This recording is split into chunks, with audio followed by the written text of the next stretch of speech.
I'm gonna eat.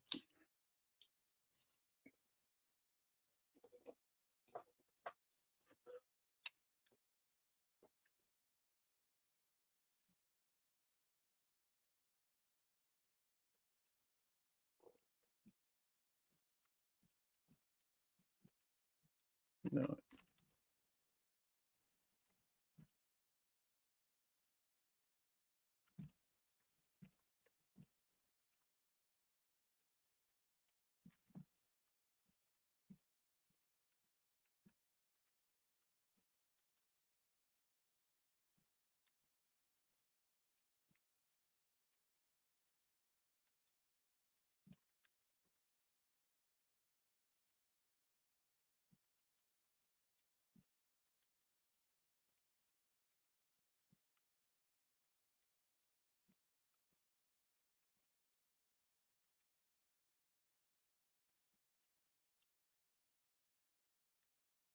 All right.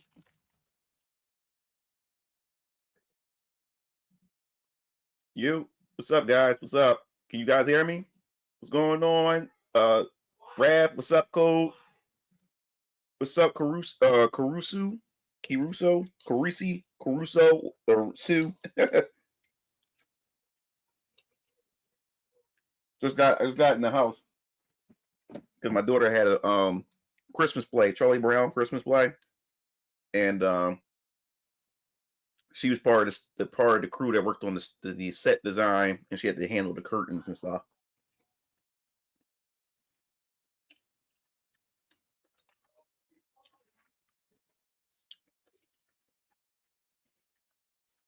Yo, what's up? What's up? What's up, Strato? What's up, Matthew? What's up, Axel? Yeah, just give me a second. My bad. I didn't eat dinner yet, so I had some ramen with some shrimp, broccoli,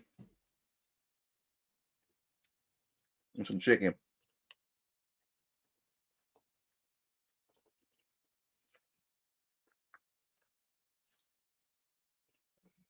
What's up, Rocky? I was hoping Sega would give us more info on it. We ain't gonna get. If we are not gonna get any info for a minute. Like they wasn't even supposed to show us that trailer. They're so early in development. They're so early in development. All that footage we've seen, especially like Golden Axe and Streets of Rage, all that was like alpha footage.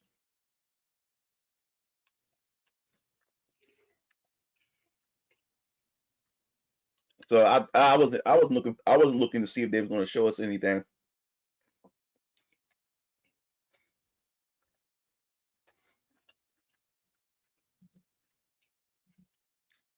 What's up, BJ? 12 days to Christmas. Do not remind me. My daughter reminds me every day.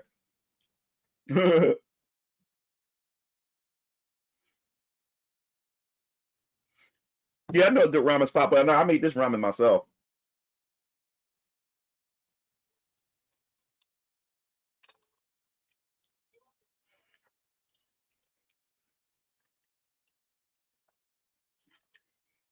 Most of the Game Awards, like Onimusha, that shit ain't coming out to 2026. Like God, and then they get you with the Okadoke late 2025. You might as well say 2026.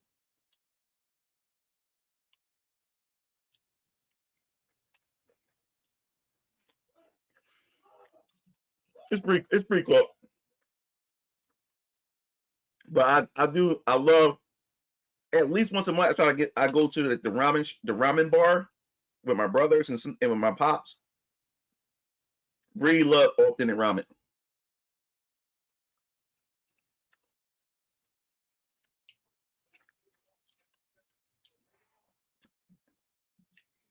It makes me really.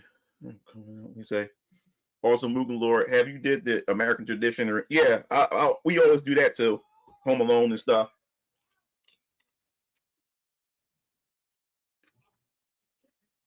Home Alone, Rudolph the Red-Nosed Reindeer, Frosty the Snowman, we all that stuff.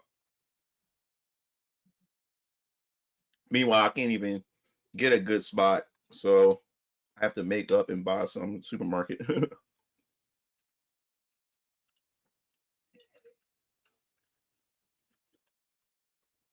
Yeah, in Philly and Center City, we got a bunch of ramen bars. They just started popping up even more. It's a bunch of them. The one that I normally go to is closed down. COVID killed that one. COVID killed that. Got my lemonade. I don't do sodas. I haven't had soda. I haven't had soda and what's up? Dat Hip is watching Polar Express. I never watched Polar Express. It's too uncanny for me. Too uncanny valley for me. Yeah, I don't do sodas anymore. I haven't had sodas in like 6 years, 7 years, no, 8 years now.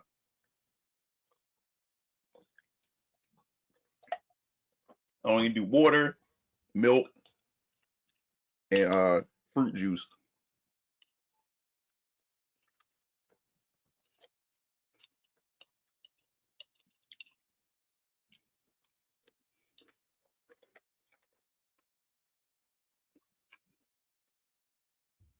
And so I guess when I'm watching Beast Wars, I wasn't really into Beast Wars. Yo, what's up, Neo? I have multiple teriyaki restaurants. That's cool.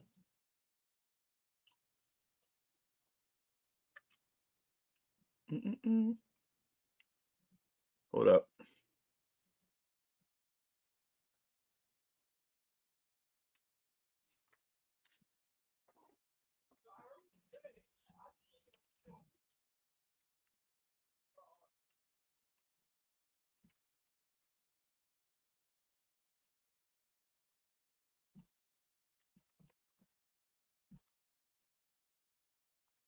One second. That's my artist.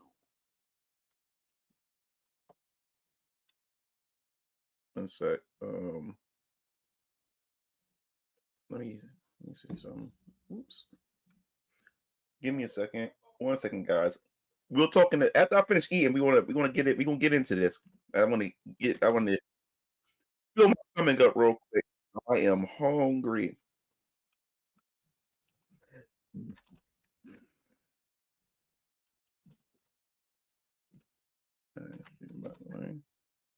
All right, cool. All right, cool.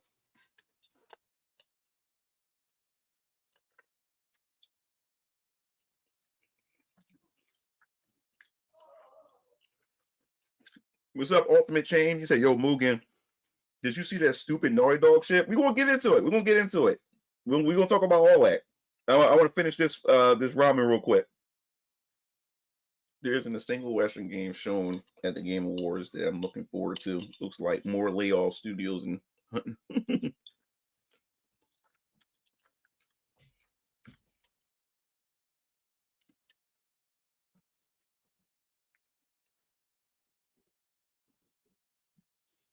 oh yeah, we won't get into that. We definitely gonna talk about that.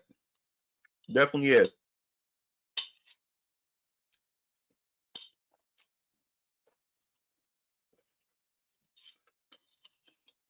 Almost done.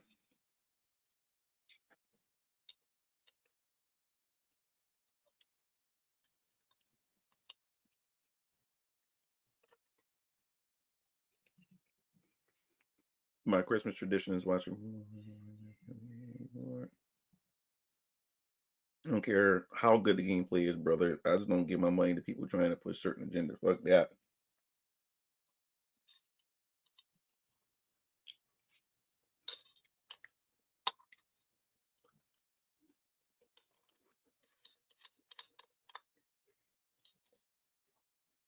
If the character was least appealing, people wouldn't criticize it as heavy. But that character, jeez. Jesus Christ. They just doubled down on that shit. They doubled down. And you should see my reaction. I said, this gotta be a joke, right? They gonna just say, oh, we tricked you. But no, they gonna pull in on this one.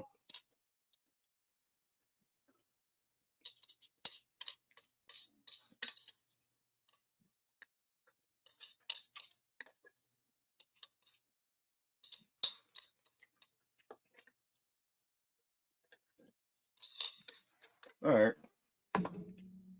Finish.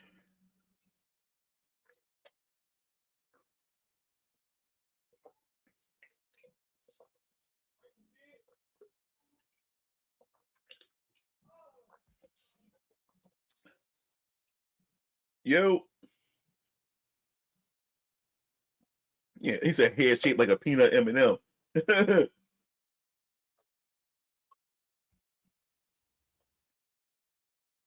Yeah, the Game Awards. I will say this.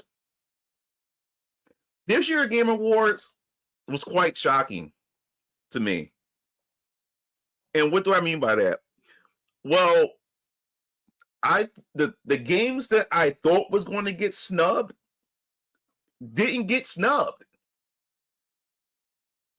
And what games am I talking about?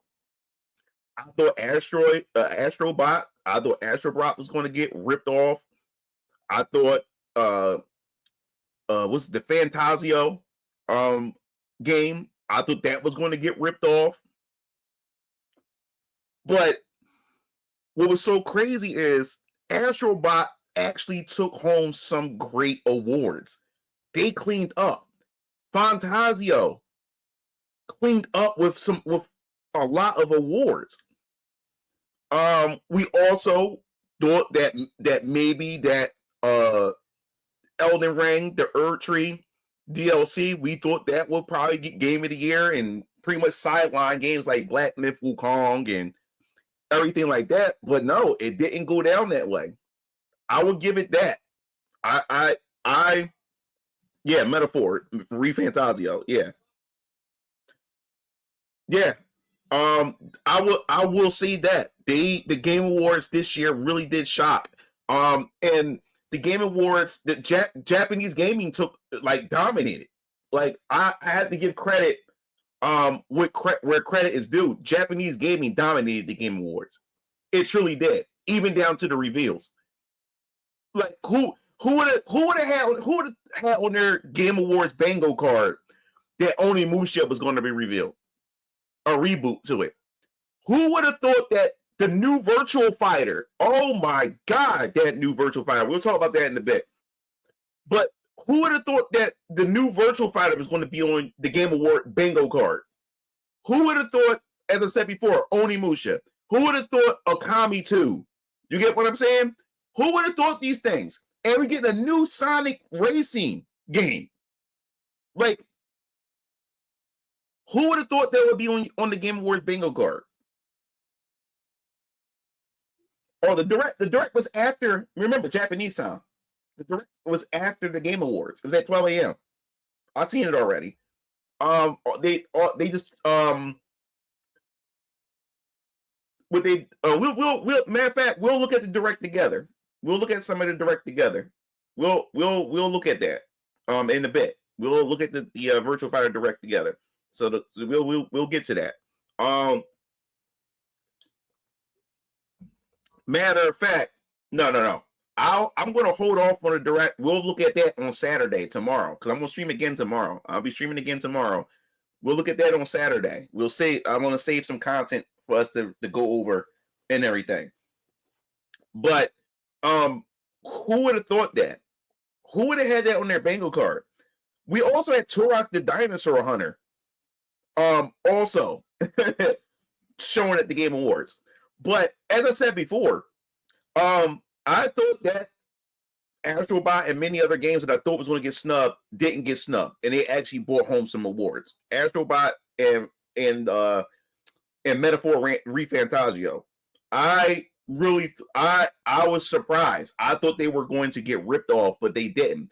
The game that really did get ripped off was Stellar Blade. Stellar Blade didn't win anything. Stellar Blade didn't win anything. I wasn't expecting to get Game of the Year, but it didn't win anything. I think the biggest salt is Final Fantasy 7 Rebirth.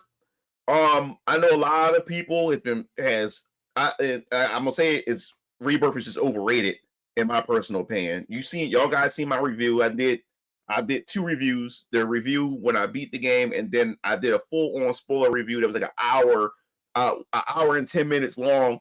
One of the longest YouTube videos I made ever in my YouTube career, and it did pretty damn good. What, 10 or 12,000 views for a 1 hour long video? But yes, that was surprising. I thought they were going to bring home something. I mean, they did bring home music, but I mean, okay, music is something, but I'm talking about like best RPG, you know what I'm saying? Best action RPG or best this or best narrative or something. You get what I'm saying? It didn't get none of that shit. All it got was just good. Only word it got was just good music. It got nothing else. So I know a lot of Final Fantasy remake fans out there was salty. But yeah, I seriously thought they were going to bring home quite a few awards, but they didn't bring home shit but music. That's all it bought. The fuck is that story? Yeah. So that should be a wake up call. That should be a wake up call. For Square Enix. Here it is. You put all that money and effort. You not only screwed up Final Fantasy VII, but if you look at my video that I talked about, where the director talked about how they wanted to not give in the fan service, and they wanted to create something entirely different, but at the same time give things that's totally familiar, because they wanted to satisfy both sides. People who want the original Final Fantasy, and then they want to bring in new people, to experience a new, fresh experience of Final Fantasy VII, which they failed at and stuff. And they also created Final Fantasy VII trilogy, the remake series, to get a reaction out of us gamers. And they created specifically for streamers and content creators to do those stupid ass, you come on, you seen the thumbnails with like them stupid ass reaction thumbnails and shit like that. They did it specifically for that, to get these big streamers to make these stupid ass reactions, give you stupid ass takes and stuff like that. And they was hoping that would get them a lot of fucking exposure and market and stuff like that, and they failed at it. So the fact is that they didn't really bring home anything but just having good music as an award. And I don't care. I mean, if it's a music award, that's a big deal. But having good music is like having perfect attendance, like a perfect attendance award or something like that. You know what I'm saying? When it comes to like the overall awards that you can possibly get. You know what I'm saying? In my personal opinion.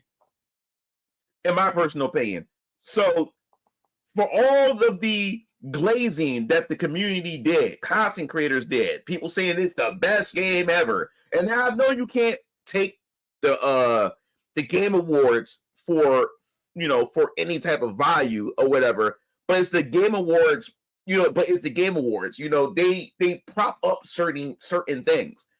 And Final Fantasy VII Rebirth, that shit wasn't even on its radar at all. It only brought home great music. That's all it brought home.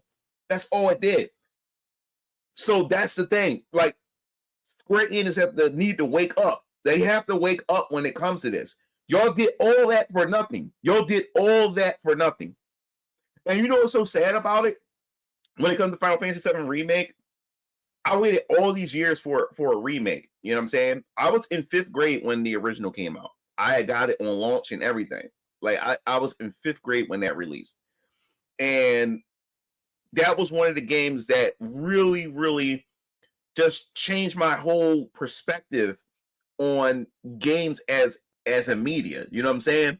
Because that game have really resonated with me growing up when it first came out and everything. And I always wanted a remake. You get what I'm saying? And now that we finally had this opportunity to get a definitive, and this is what people don't understand, that when I say I want a Final Fantasy VII remake, yes, I want a 1-to-1 experience, but with some additions added to it. You know what I'm saying? They could have got rid of the turn-based and give us the system that we have now. I love that combat system. I have no complaints. The whole thing about a remake, perfect example, Resident Evil 1 remake on Nintendo GameCube, which I own and got the PC version as well. That is a perfect example of what a remake is. because what it did was it refined, it made it the definitive version of Resident Evil 1. I don't want to go back and play PS1 Resident Evil 1. I'm going to play the one that's on the GameCube and the PC. I'm going to play that version because that was the definitive experience. It was not only just one-to-one, but it added new things to it, and the things that they removed, they replaced it with something better. That's the whole point of a remake. That's all Final Fantasy VII Remake had to do. Just add what was there. Man, we're gonna do a whole stream talking about my idea of a Final Fantasy VII Remake. We're going to do a stream about that sometime next week or whatever like that. We're gonna have fun with this. But what I asked for was a one-to-one recreation of Final Fantasy VII. And this is the thing. They could have just added all this stuff to Midgard. That's all they had to do. What they did with Final Fantasy VII Remake, they could have still made the game one-on-one and gave us that Midgard that we played in Remake. Just add. That's all they have to do. Just add. They adding stuff like that doesn't change the game at all. Now you're just adding more life. You're adding more world building to what Midgard is, because Midgard, you really didn't explore Midgard in the game because that wasn't the real part. It's like the beginning introduction to Final Fantasy VII. But you adding that and expanding it, but keeping it one-to-one. Oh my God. You know what I'm saying? Like, but anyway, the sad part about all this is I'm 37 years old, going on 38 next year in March. I'll be 40 in the next 2 years, and I'll be sending my daughter to college. And the sad part about it is this remake trilogy is not the definitive Final Fantasy VII experience. And just like I said with Resident Evil 1, I have no reason to go back and play the PS1 version of Resident Evil 1. I have the definitive version of Resident Evil 1 remake. But with Final Fantasy VII, I can't say that. Because guess what everybody say? Well, you still have the original, but that wasn't a point of what a remake is. That's not the point of a remake. I should have to go back and play the old one. Now, I should be able to play the modern one, but it's the definitive experience. This is the one that I should be playing now. That's the one. And that's the problem. And you have to understand, like, there's people that I have family members, I have friends who want to play Final Fantasy VII, but they don't want to play the old one. They don't want to play the PS1 version, and I don't blame them. See, I'll play it because I grew up with it. No one wants to, this generation. 1 second, guys. 1 second.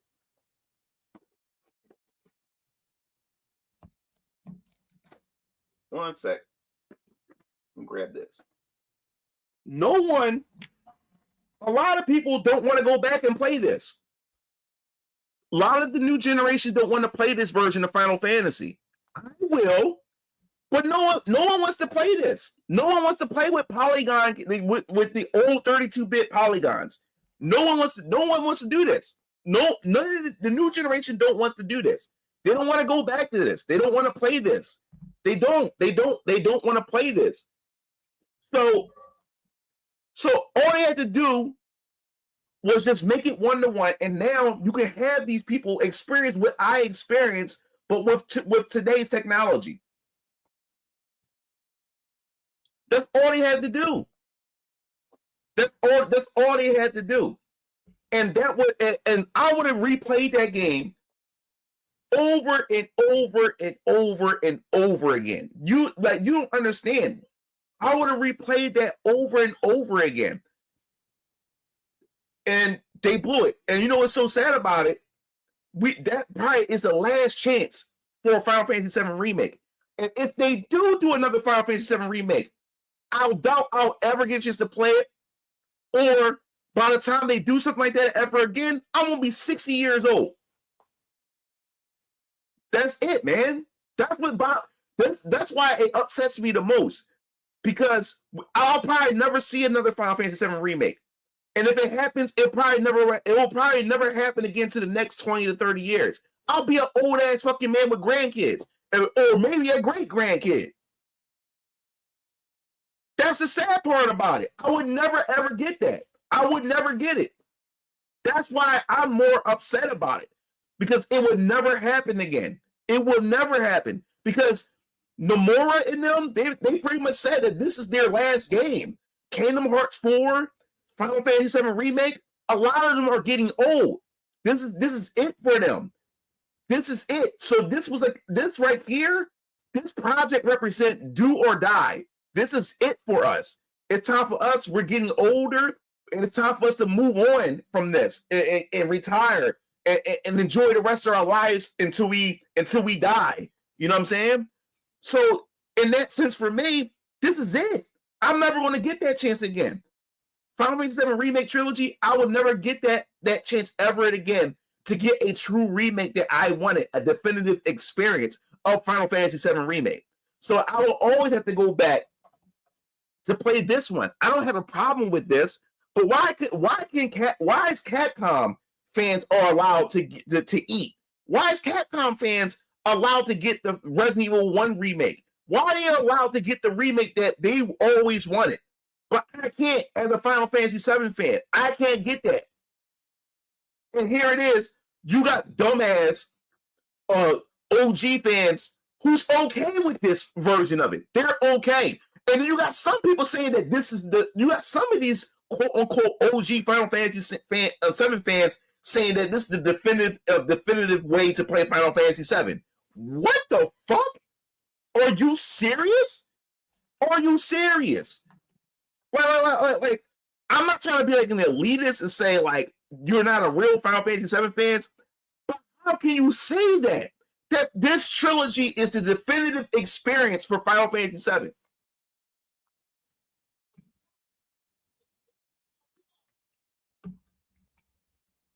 Oh, 1 second, guys. Yo, what's up, Osman? We're gonna talk about. I like what you just said. They could have remake Final Fantasy 7 with graphics of Star Ocean 4 and could have been on the PS3. It would have made bank. I agree with that. And we want something else I want to talk about when it comes to that. Sup Mugen just started playing Marvel Rivals, but also some more disappointed that Tifa is in the. Yeah, we're gonna talk about that too, Akuma. What's up, Jonan? Story was refined and gameplay format was the classic style. Venginger. Sup amigos, sorry I'm late. No, you're not late. You just late. You're just on time. Facts. Yo, Abstract, what's up? What's going on, bro? So I want to make sure I ain't miss anybody else. Yo, what's up, John Smith? All right, just want to make sure I got everybody. Okay, let me scroll down, make sure. Straddle said, nice figures. Most people who didn't grow up with polygons don't want to play them. I do think there's a charm to the polygon design style. Yeah, I agree, bro. I agree. And then Headshot a Master. I don't understand new generation that want to play old games. I play old games. Yeah, I understand that some games don't age well. Like for instance, like even though I grew up in the NES era, like I don't want to play NES games. They're like sometimes it's some games that's just too fucking old. Like when I was younger and when the PlayStation was out, man, I man, every once in a while, yeah, I would go back and play NES games because it wasn't really that far back. You know what I'm saying? But now we up in the PS5. I don't get the same enjoyment playing like the old Super Mario Brothers. You know what I'm saying? And the old NES Zelda. Like it's just too far back. It's just too fucking retro. It doesn't hit me the same. So I understand that this newer generation can say the same thing about the polygon versions, you know, of the PS1 version of Final Fantasy 7. I can see, I understand that generation don't want to go back and play that, and I understand that, and that was the perfect time to reintroduce Final Fantasy 7 to a new generation of fans, and to get a chance to experience what I experienced. You know what I'm saying? Growing up, you know, in 5th grade, playing Final Fantasy 7 on launch day. You know what I'm saying? So I completely understand. I completely understand. Think about it. Capcom devs understand what a remake is, and yeah, like it's just crazy. What are the fundamental issues with Final Fantasy 7 Rebirth? Music, character development, story, gameplay. Be specific at Mugen Lord. Like I got a whole video on it. Like if I start talking here, I'm gonna just spend it all day. I got a whole video talking about it. I'll even put the link in the which I did a whole 1 hour video. like everybody knows my opinions about Final Fantasy VII Remake. It's not a remake. It's fan fiction. Everything about Final Fantasy VII story is all fan fiction. They put every trope or every fandom every fan thing like that people wanted. People wanted to see Aerith not die and come back to life or some sort of like that. If you play Final Fantasy VII Rebirth and you see the iconic death scene, did she actually die? Because even after the scene happens, Cloud can see Aerith. Aerith is still walking around with the party, even after that death scene. And then people wanted the shipping community who wanted to see Cloud and Aerith, or Cloud and Tifa together, or Zack and Aerith finally reunite. You have people who first Final Fantasy VII experience was Crisis Core. People didn't want Zack to die, and guess what? Zack didn't die. He didn't die. So not only that, the game opens up in Rebirth, you playing as Zack, and then when you get to the end of the game, Cloud and Zack reunite together to fight Sephiroth. That's all fan fiction. Like, do I have to get more specific than that? That's fan fiction. That had nothing to do with. That's not Final Fantasy VII. And now we got multiverses. There's multiple Final Fantasy VII universes in this game. What the fuck? There's different Clouds. There's different Tifas. There's different Arabs. There's different Zacks. But I don't even need to be any more specific. Like that thing is a whole thing's a sham. Now all of a sudden it's about defying fate. That was never the theme of Final Fantasy. This shit became Kingdom Hearts. I can go all day with that. One second, guys. Like I can go on and on. It's nothing. No one can sit there with a straight fucking face and tell me that that is the best fucking Final Fantasy VII. Like, what's so mad? What's so I'm sitting here.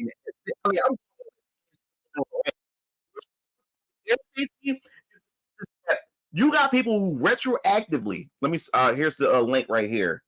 So for those of you who may be interested, I did a whole 1 hour thing about Final Fantasy VII Rebirth. And what irritates me the most about all this bullshit is that you have some of these OG Final Fantasy VII fans who now are all suddenly retroactively saying what they really wanted from a remake. Now you got these motherfuckers saying that, I always wanted something different with Final. Well, if they was to remake Final Fantasy VII, this is exactly what I wanted. Are you fucking kidding me? Are we going to sit here and lie and make shit up? When people during the time of the PS3, when that Final Fantasy VII tech demo had released, everybody said, "Yes, this is what we want. We want a Final Fantasy VII remake." No one was asking that we want a Final Fantasy VII remake that talks about multiverses and defying fate. And this is where dishonesty and people being fucking disingenuous about this whole entire thing. You was not asking for it. What we see right now, what we're playing, y'all was not fucking asking for that. And y'all know y'all wasn't asking for that. Like that's the thing that makes you the fuck mad.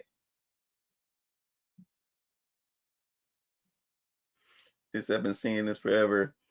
It's forever. If you remember Next Kingdom. Oh yeah. We Jim Pacha, I can have you on my live stream. I'm only doing a Final Fantasy VII remake. Because I'm gonna talk about how I would have did Final Fantasy VII remake or whatever like that. I would love to have you on. I'll let you know when I'm gonna do it. I'll love to have you on the stream or whatever like that with me or whatever. I think that'd be cool, Jim Pachi. Let me see. MV Gaming. I don't know why they did the multiverse thing. Like why? So I'll take my chances with classic Pokemon. I agree. I hate the notion of multiverses. He said there's so much filler in the remakes, even Force Walkins. And this is the thing. And one second, let me catch everybody. What's up? What's up, Vernon? What's going on? What's going on? Mega Man games and Super Mario 3 is still goated. Yo, what's up, Devin?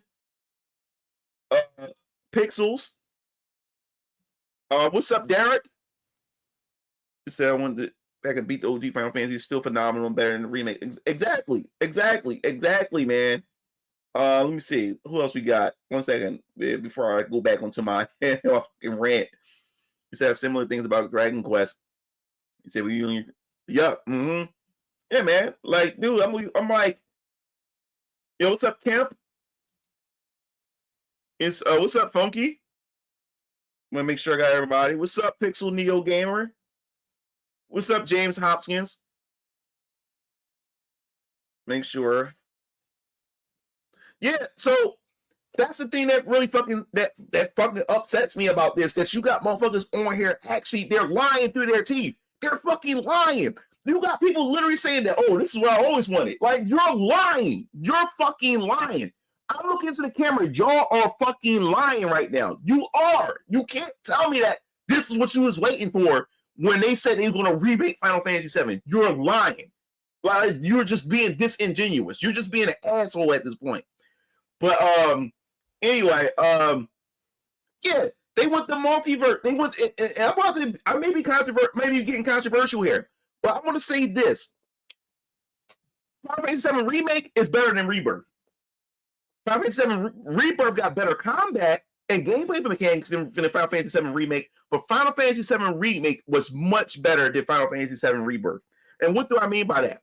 When it comes to pacing, and when it comes to Final Fantasy actually sticking closer to the original game as close as possible, that one stayed as close as possible to Final Fantasy VII Remake, to the original game, until the very end of the game, where it started jumping the shark. Now, you can also argue about Sephiroth being early in the Witchcom.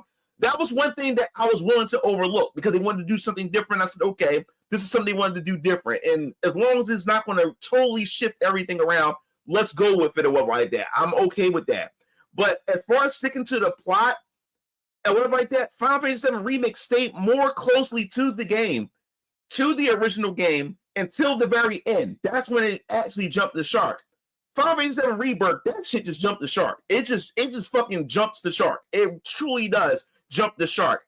And also, my issue, what I enjoy most about Final Fantasy VII Remake is not only that it stayed closer to what the original was, the game pacing as far as story, as far as story beats and gameplay is concerned, it was much more fast. It was much, I won't say fast, but it was much more balanced and even out. You know, I get my quests, you know, my fetch quests here and there, and then I got some more story to play. I'm going through the story beats and everything. Then you pause for a minute, do some more quests. Final Fantasy VII Rebirth, that pacing is ass. That pacing is fucking garbage. And the thing is, a lot of people brag about, oh man, you can put over 80 hours in the game, but just because you got a lot of hours in the game doesn't mean that those hours in the game is full of quality content. Now, the thing is, when you first play Final Fantasy VII Rebirth and you first play through it, yeah, you'll like it because it's the first time you're running through the game.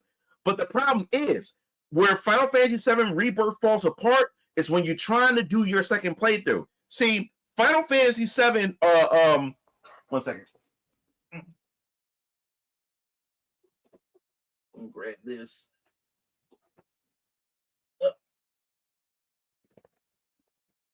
Final Fantasy VII Integrate. I played from counting the PS4 version that I had. I played this game about 3 to 4 times. That's how much I enjoyed playing it. Because despite the story, that gameplay, that combat system is just fucking good. And like I said before, they did a good job portraying those characters. And they did a good job with Midgard overall. That's why I enjoyed the game. I really, like, that's what I'm saying. I always give credit where credit is due. And I'm always going to give credit to the developers when they've done certain things right. As far as what they've done right was the gameplay, giving Midgard life, breathing life into it, the characters, the visuals. I give it that. The thing that I hate is the story, what they've done with the story and everything. So I give credit where credit is due. I played this game 3 to 4 times. 3 to 4 times I played. And also what I liked was because when I went back and played, I played the hard mode. The hard mode, you can't use any items. So you have to rely on your builds for your character, your material builds for your characters and come up with different strategies to be able to conserve MP and all this other type of stuff throughout each chapter. And I felt proud of myself because I don't really do new game pluses. It was the first time I actually completed. I almost platinum the game. I almost platinum. I'm not a platinum person, but The reason why I wasn't even going for platinum, I was just doing shit and just getting my trophies and stuff as I was doing it. I wasn't looking for them. So, but yeah, I was able to play this. The game falls apart when you try to do a second playthrough. Because you know why? All those quests that Square Enix bragged about and a lot of the Final Fantasy remake trilogy fanboys brag about with this game. Oh, it's so much shit to do. There's a lot of hours in gameplay.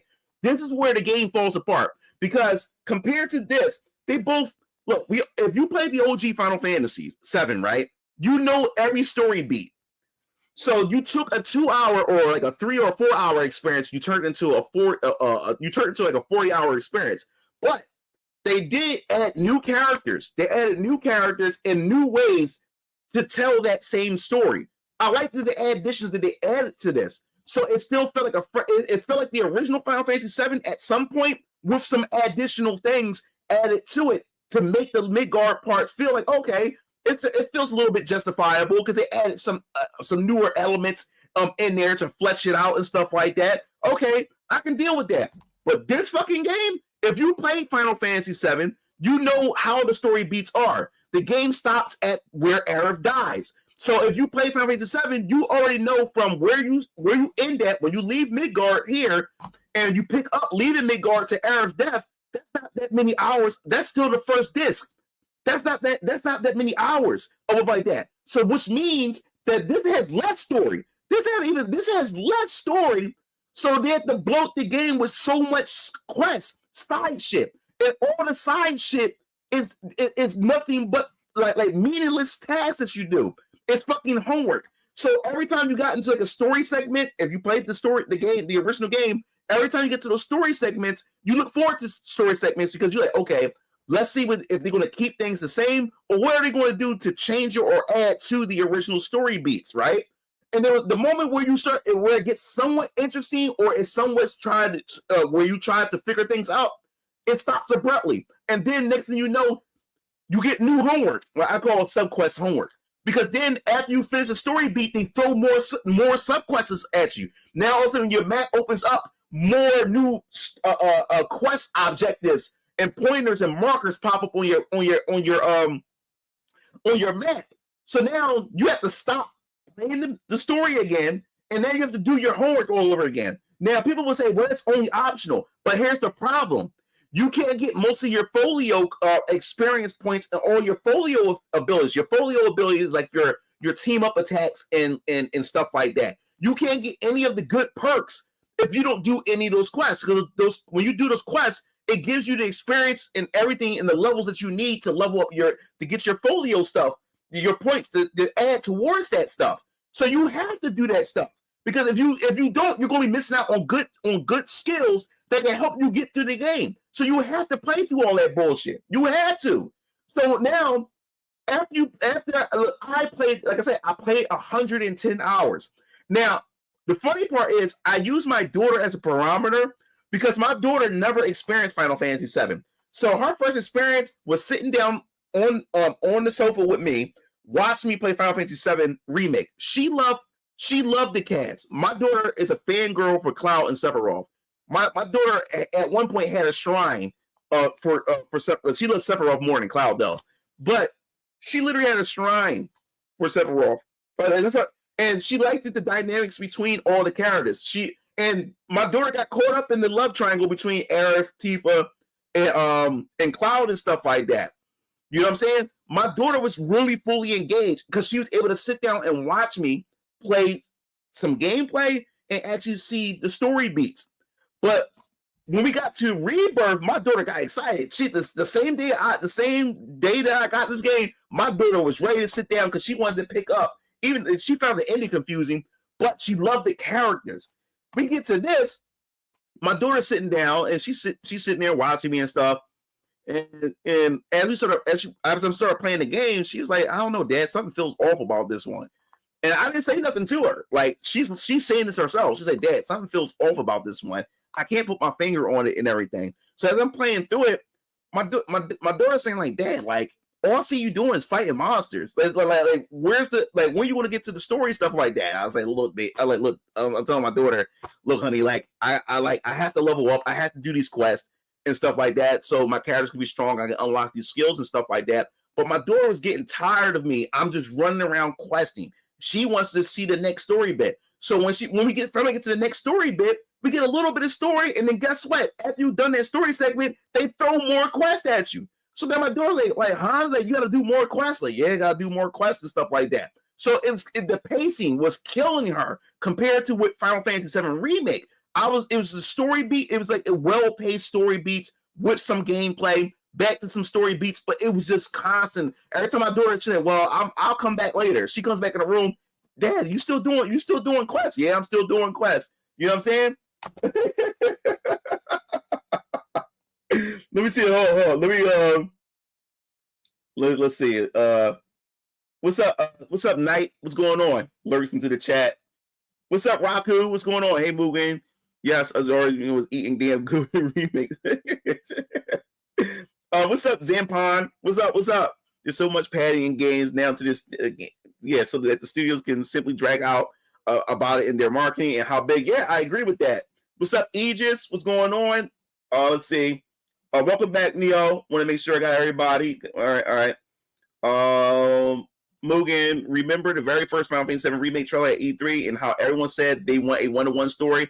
Motherfuckers faking shit. Yeah, I'm telling you. Because when everybody saw that first remake trailer at E3, that first remake trailer, everybody had in their head that, oh, this is going to be one-to-one. Like, you didn't think anything other than that we're getting a true remake. And also now motherfuckers are saying that, oh, I always wanted this. Man, get the fuck out of here with that. He said, I did not like Sephiroth saving Cloud from the giant snake. Yeah. It is a Charles Barcia. The game doesn't even connect player progress. So that's another thing. I agree. And that's why Tifa didn't get on Tekken 8. You know what I'm talking about? So they missed the 8 ball, basically. Yo, what's up, Landon? No, it's okay. What's up, Eliminate Blade? You said Kingdom Hearts has fan fiction. I agree. Rebirth went left field. Arab's death was ruined. Yeah, they ruined their whole damn thing. What's up, Kiski? Honestly, Cloud's current style looks gay to me. That's why I stick to the original.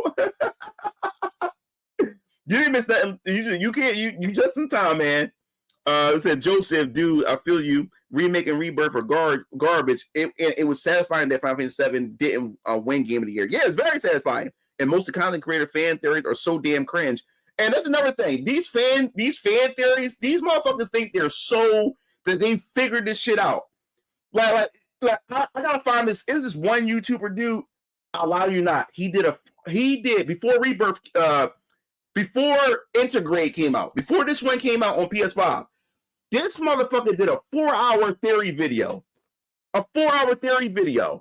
And he was saying that, when Integrate come out and the Yuffie DLC, we're gonna see what did he say? We're gonna see Genesis. That's what he said. We're gonna see Genesis and who else he said he was gonna see? Who else he said he was gonna see? I can't remember. But this dude did a whole theory. I mean, 4 hours. That video did not age well. And this dude he had 120,000 views on that video. 120,000 views on that video. And so many people was looking at him as the I guess you would say, the oracle of Final Fantasy VII Remake theories. Like, everybody thought his theory was the godsend theory. And then once Integrate came out, Genesis wasn't even fucking in it. Not even a mention of Genesis. Nothing. Everything that he said that the Integrate was going to have, where he believed, and he said it as if it was fact. It's one thing you have a theory and you just want to share your theory and what you think. But this dude was literally saying it with faith and confidence that he's going to be right, that this is what's going to go down in Final Fantasy VII Integrate with the Yuffie DLC. And completely fucking wrong. So you know me, I had to come back in the chat and just clown his ass. I went right back into the comment section, like, yo, bro, like, that didn't age well. I was going to take that shit down. Like, but then what got me was, now Rebirth is on the way. And he comes back again. And this was confuses me about the YouTube, about content creation in general. Here it is. He had a shit ton of subscribers, 120K views, and was wrong. Wrong. Then now Rebirth was coming out, or we got a trailer of Rebirth and everything.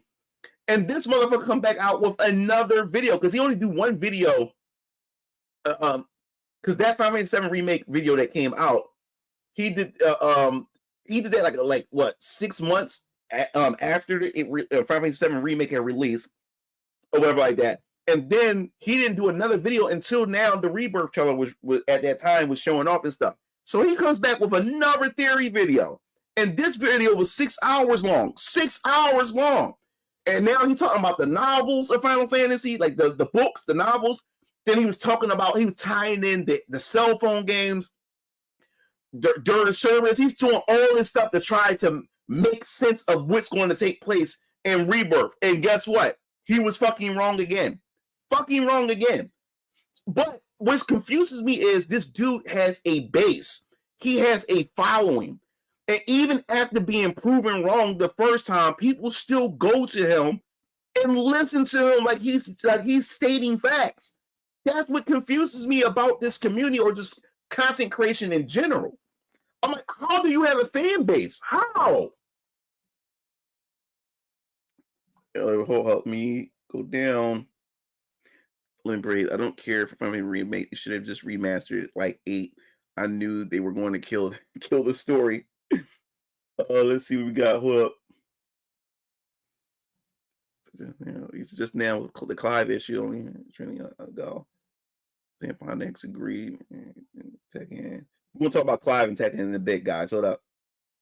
They all are good. Females instincts.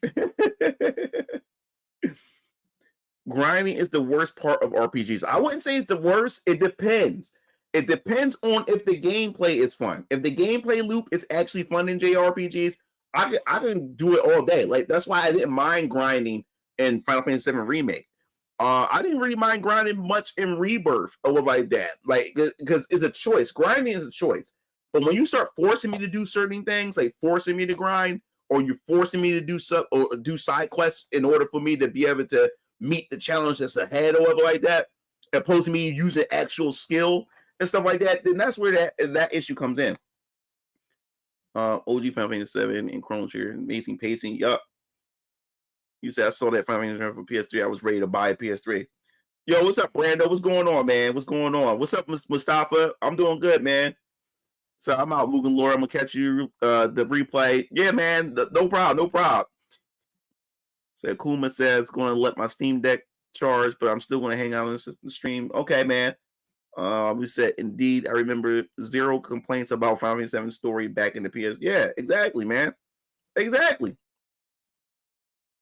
Angel, yeah, Angel and Genesis. Yeah, I know Maximilian. Yeah, now this is I was about to get to Maximilian. Now, look, I like Maximilian. I really do. I think he's as far as like a content creator is concerned, I think he's a really cool, chill dude. Like I really, truly believe that, and he's responsible for really, really getting me like really invested in fighting games. I'm always going to give Maximilian credit for that. I know there's a lot of people who hate on Maximilian and say he's not a real like he's not a real like fighting gamer and all this other type of stuff where there's better people than him. But guess what? He did something with those other people didn't do.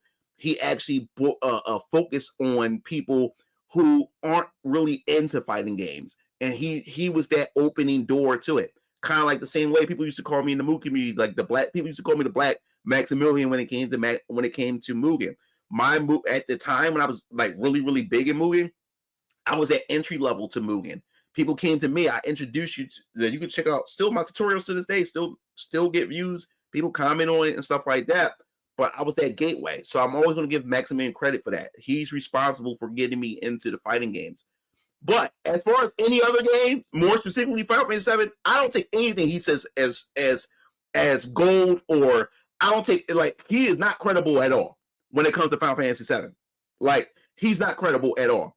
I will always go to Maximilian for my fighting game, like news and hear his opinions on fighting games. I will always go to him for that. But I would never take his sound advice, or I won't listen to anything regarding Final Fantasy 7 when it comes to Maximilian. like will really flip me, like will really like almost make me fall out of my chair, is when he said Rebirth is the greatest game of all time. He said it's for him, it's the greatest game of all time. I was like, is he like, does he really mean this, or is there some legitimate shilling going on? Like, or does he legitimately with all the energy in his heart, does he seriously, like, do he really truly believe that? You know what I'm saying? If he does, then I'll give it to him. Like, he really believes that. But is he saying this like to like mosey up to Square Enix and stuff like that to get access, early access, or get some of that access to their games or whatever? You know what I'm saying? Like, so I don't know. But when that man said that Final Fantasy VII Rebirth is the greatest game of all time, I was like, every time he does a Final Fantasy VII remake video, trilogy video, I don't even watch it. I don't take nothing he says serious in regards to Final Fantasy. I don't. Because when I was upset at the very end of this, I was like, I watched Maximilian's content, and he's a diehard Final Fantasy VII fan. So I thought he was going to feel the same way. Like, what the fuck is this shit? But when I finished the game before he did. So I was like, good, I finished the game. Now I want to see his reaction. So I went to his live stream during the time that he's playing during the time that he's finishing in the game. And he was completely, he was down with it. Zack being alive, the whole thing with fate and destiny and stuff like that. Like, he's okay with this new Final Fantasy VII remake. He's okay with this. He think it's pretty damn good. And when I seen that, I was like, wow, him of all people, him being a diehard fan, I thought that he was seen as an insult of some sort. But no, he was on board with it. And I was like, wow. I was like, cool. That's crazy. I said, that is real crazy. Yep. So I didn't ask for a trilogy because in my mind, $70 time. Yeah. And that's the problem. Was it Sleepleasy? I can't remember. I gotta find it. It was like with the Final Fantasy VII one that I seen, the remake one, that was like what, 3 years ago, I think. I agree. Grinding in Germany. What's up, Manny R? What's going on?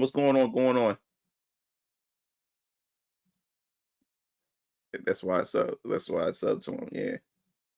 Oh, thanks, Cook. Thanks for the I gotta find out how to get these notifications like to come up when people send me like a super chat and donations and stuff. I gotta see how that work on. I'm using StreamYard. I'm not using Restream. I'm using StreamYard. This is why I'm able to see comments, because StreamYard gives me this ability. So I gotta figure out how to get all this stuff working and stuff so I can get notified of all this stuff. So sorry about that if I didn't catch it earlier. So who decided for the Elden Ring Battle Royale? Should have never been 3 games. Yes, it should have never been 3 games. And that's the problem. You can't take a whole game that was originally a whole game and break it into 3 games. Even when I said it in my video, Xenosaga was meant to be a episodic experience. They built it that way. It was that way from the start. The Dot Hack series, they were built to be episodic. That's the point of their games. You know what I'm saying? And then data carry over to the next, and et cetera, et cetera. This was not meant to be. And the sad part about it is, or the fucked up part about it is, these are going to be scattered across different generations of consoles. Because by the time we get the final part, it's going to probably be on PS6 or cross generation from PS5 to PS6. So you're dividing the base, you're dividing the community. And you know what's going to be crazy? I want to say this right now. I'm going to say this right now. Don't be surprised after they finish all 3 games. People say, "Oh, they're gonna probably sell it in a bundle after they're done." No, don't be surprised after the game been out for 3 years. No, after all 3 parts been out, don't be surprised a year or 2 later that they're going to release the game as one whole game. What do I mean by that? They're going to don't be surprised to take all 3 parts and make it one cohesive game. Sell it as one cohesive game. Narratively, don't be surprised. They'll go and take out the filler stuff that's not really necessary to do, like a Dragon Ball Kai. they'll combine all 3 of the games into one part, which means the Midgar part, they're going to have to retweak the combat and everything to pretty much match with what Rebirth and whatever the third game is going to be and how they're going to improve on the gameplay. It's going to apply all the way throughout from the start of Midgar all the way to the third part. Don't be surprised if they do that. After all 3 games are done, don't be surprised they're going to re-release them re-releasing it as one whole game, rebalance the game, make it one whole game, take out a lot of the filler stuff so you won't be doing a bunch of filler stuff, and then you have one Final Fantasy VII Remake experience. Don't be surprised. Do not be surprised if they do some shit like that. So then, Xenogears wasn't episodic. What they did with Xenogears, I love. By the way, I do have a Xeno retrospective video coming. The script is already done. I already recorded it. I just gotta put it together. I did it like a month ago. I just haven't got to it yet. It's all about all the Xeno stuff. It's a whole retrospective. No, Xenogears was episodic. Xenogears was episode 5. It was supposed to be 6 episodes. He did a George Lucas. It started. Xenogears is actually episode 5, and then the game that ends it all. The Xenogears story was episode 6. They were supposed to do episode 6 after that because of Final Fantasy Spirits Within. Square Enix was about to go bankrupt. It destroyed their whole notion. Or like that. But no, Xenogears was supposed to be episodic. Xenogears was episode 5. Because when you beat Xenogears at the end, it says episode 5 conclusion. Ended conclusion or whatever like that. Xenogears is episode 5. I said, nah, they're going to remaster the game like The Last of Us. If they did that, that'd be a stupid amount of content on one disc. That'd be no, it's not gonna be one disc. It's going to be like a 3-disc. It's probably like a 3-disc game or a 2-disc game. But it's gonna be all one game. It's gonna be like they're gonna probably make it 2 discs. It'll be like a 2-disc game or a 3-disc. I do not be surprised if they do something like that. Do not be surprised. I think they'll remaster the original 4.hat games. I mean, we in the era of remakes and remasters. I wouldn't be surprised if they did. Yes, I would love them to remake Xenogears, but we don't need a Final Fantasy VII type of quality to it. Just give us either a HD 2D like how they did Dragon Quest III remake and Octopath Traveler, and how they did Star Ocean 2 remake, and how they also did Triangle Strategy and Alive. You can just do that, and I'm fine with that. If they do Xenogears like that, I'm fine. We don't need this expensive budget, because Square Enix is known for just having these massive budgets for these games not to sell well.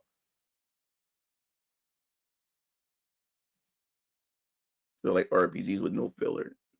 Is it reload, golden, or royal treatment? So what about Dragon Quest? What about it? So I have a feeling the last game will reset everything early, and then you'll play through the main beats of the story again, basically like a fixed timeline. That would be fucking crazy. So I knew people who said that Final Fantasy had to be divided into a trilogy for several reasons, and all I could think of is why I'm even having this debate. Like,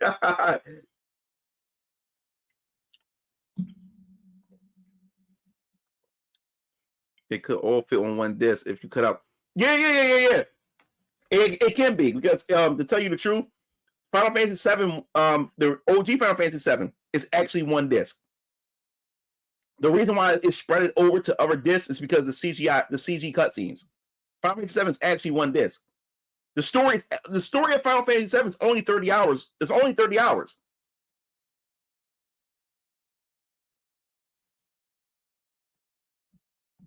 So I would like 2D/3D sprites like Arc System games.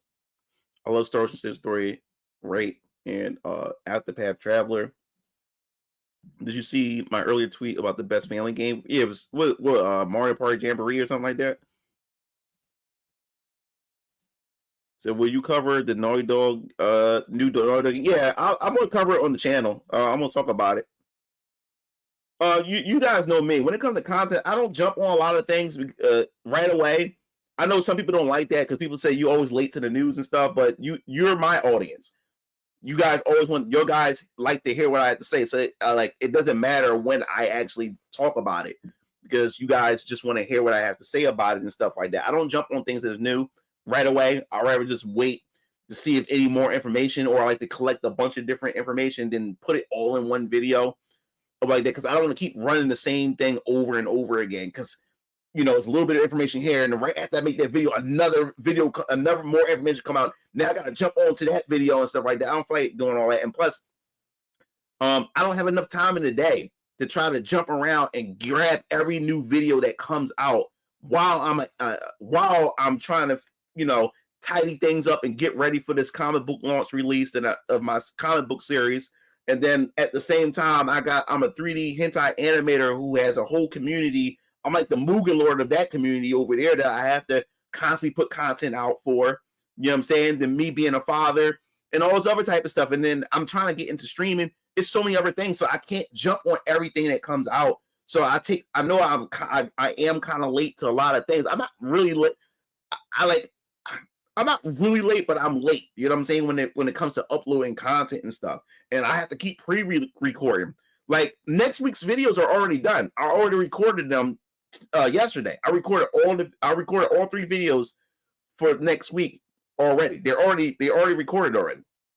And Monday's video is already edited and everything, and it's scheduled to upload for Monday.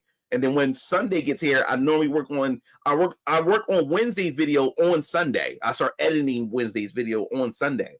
That's how it works. I have to be ahead, because once I'm ahead, I can work on other things. I can't attack content or topics right when they come out because I'm already in the middle of doing other things. So I can't stop that just to, oh man, something else is coming out, and it becomes stressful. It becomes like a job. You know what I'm saying? So I have to do it at my own pace and stuff like that. But yeah, we are going to cover that Naughty Dog game here on this channel and everything. We definitely want to cover that and talk about that. Will it pop up next week? I don't know. Since I already have next 3 videos ready for next week. I'm not sure yet, but it's definitely going to happen. Like I said, I think fans could probably do a better remaster of Final Fantasy 7. Could retexture and model everything. Fatal Fury fans wasted their time watching the TGA because they thought they were going to get a new character revealed. Yeah. I don't care about Okami. I said it on my stream. I don't like playing as, I don't like my main character as a 4-legged animal. That's like playing a game that's about Red 13. Like, I don't want to play as Red 13. He's a cool character, but I don't want to use him as a lead character. I don't like playing as animals. Anthropomorphic is different because they're humanoid, but they have animal features to them, but they're humanoid. You know what I'm saying? So I don't mind that, but I don't like playing as an animal. Like, so Akami I didn't give 2 shits about Akami. There's just I never cared about it. Well, that and Elden Ring, we're gonna talk about that. Episode 5, the end. Oh snap! I forgot I said that. Now I'm looking forward to your so I can better understand how it went down. Yeah. So yeah, I do have a retrospective of the Xeno series in general. I'm talking from Xenogears to Xenosaga to Xeno into to Xenoblade. So I'll be covering. It's already recorded. I did all of it. I did it a month ago. I just haven't got to it. And then I also have another video. And I want to call it a retrospective. But I'm gonna be talking about the Breath of the Wild trilogy. Like I'm gonna be talking about the whole thing, why I thought it was underrated, why like everything. Like I got a whole thing on that. That's already written up. I just gotta record it and then start editing that. And I gotta get a bunch of footage. That's the thing that takes so long. Because for the Xeno, I already started collecting some footage for the Xeno stuff, but I gotta collect more footage because you're not gonna really see me. You're not gonna see me in the videos. It's gonna be it's a retrospective. So that means I gotta get a bunch of gameplay footage. I gotta get a bunch of stuff. That stuff takes all day. That takes longer than actually making the video.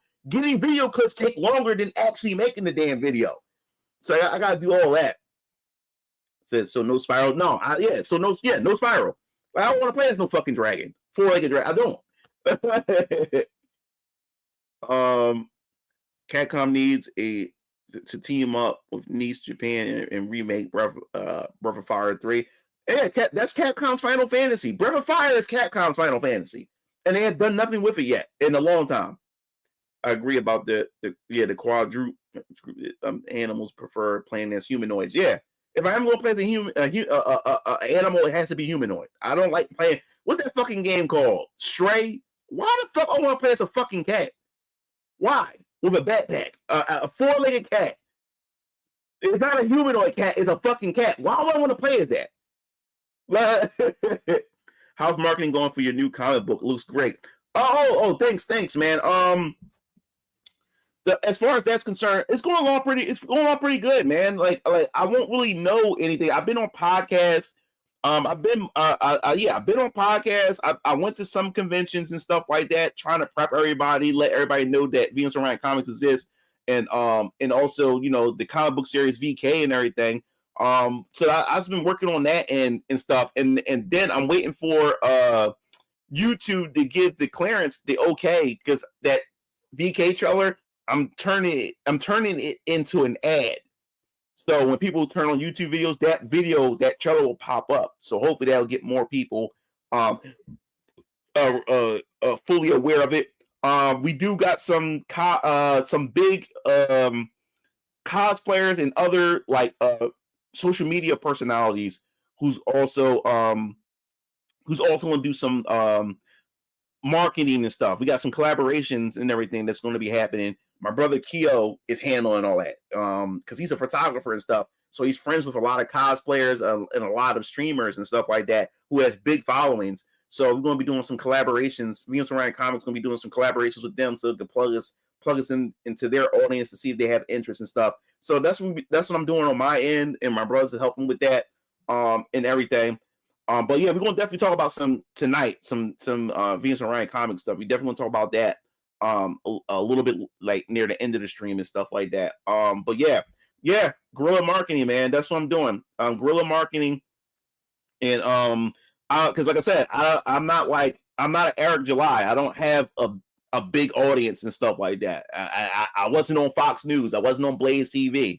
I don't have any of those things. So I gotta do things much differently. I gotta do a lot of guerrilla marketing. I gotta work and collaborate with a lot of people and stuff like that. And it's a humbling experience. I would say that is because you know me, like I'm from Philly, man. And I still got that hood in me and stuff like that too, because when I have to, now that I'm trying to sell something or sell a product or convince people to give me a try, I have to talk to people who got, you know, more status than me and stuff like that. And then that's where the ego comes in with a lot of people and stuff. Especially when I was looking for voice actors. Oh, that was a nightmare. I had a lot of voice actors who turned me down because of my political beliefs. Some of you guys have seen it on Twitter and everything like that, where they were down to do the voices, but then they started going through my Twitter, start scrolling through, seeing the things that I'm saying, or they go look at my culture war stuff on YouTube and then just reject. And the thing is, I'm paying them. I'm not asking them. That's the thing about me. I pay people with their worth. With their worth and stuff like that. I'm not a person that's looking around looking for free shit. They get people to do shit for me for free. So, you know, this person was willing to not get paid, like take money or whatever like that, because, you know, they want to grandstand and virtue signal and stuff like that. So I had to go through that. And then you have some people who got an ego where I had to approach certain people, and they don't even have a big audience. They have a nice sized audience, but now they're going, when I go to them, you know, they have this ego, they have this diva mentality, or I don't like the way how they talk to me. They're talking down to me because they thinking I'm coming to them begging them. No, I'm asking for a collaboration. I'm asking, you know, how about we do this? I have some ideas for that, and then you're talking down to me like you you Hollywood. So I had to go through. So it's a humbling experience, doing this and trying to negotiate and do business with people and stuff. It's very hard. It's definitely hard. But yeah, I'm doing ads for my campaign for YouTube, but I have to wait for them to approve it and stuff like that to see how that goes, and everything. Let's see. He said, "No, brother, you can truly escape the hood, man." Yeah, so I have to catch myself because, like, I understand. I want you to understand this, guys. There's something that you have to understand. There's going to be some things that's going to be a little bit different. Once the company launches or whatever like that, I had a eye-opening experience. I didn't share with you guys. I guess I was playing it with you guys. And I felt really, really bad for my brothers because it was my fault or whatever like that. How I handled the situation. You have to understand when you're a business now. I'm a business, and I have to start watching like how I behave and the things that I say because it's going to hurt my business. And once it hurts my business, whatever like that, everything that I built is destroyed. You know what I'm saying? So what do I mean by that? Well, I was at Brooklyn Comic Con. I was at Brooklyn Comic Con over the summertime with my brothers and my dad. And what happened was we had our own table where Striking QOTs was selling their stuff. So what happened was it was a 3-day event in Brooklyn. So it's from Friday to Sunday. We get there. When we get there, whatever like that, we set the table and stuff. We put all down our merchandise and everything. And oh my God, we not only made our money back from the table, but we made more. When I say we profit. Like God was on our side. Like I don't know what it was. People came over because, like I said, our shirts are high quality. This hoodie, this Venus Orion Comics hoodie right here, so you can see. This is made by us. This is made by Striking QOTs. I'll put the link to the website. You can check out our products and everything. This is from Striking QOTs. They made this. They made my Venus Orion Comics hoodie. We make legit products. You know what I'm saying? They're good. We're good at what we do. My brothers are good at what they do. And people notice that because when people go to the tables, because when you look at other people's shirts, it's just steam pressed on. It looks cheap. It looks flimsy. Our shit is legit shit. Like my brothers put their passion into it. So what happened was where we were at, we were making so much money, right? We was taking all the traffic was coming to our table. And then this old black woman come over and she saw me, my brothers, and saw my dad. She said, "Look, it looks so beautiful seeing these 3 black young men with their fathers in their life." He said, I'm going to bless you today. I want to bring my family over. So the black woman brought her family over. Then from Viz Media, this black guy from Viz Media, he came over and seen our stuff. He said, "Yo, I got you guys. I'm about to hook y'all. I'm about to hook these brothers up."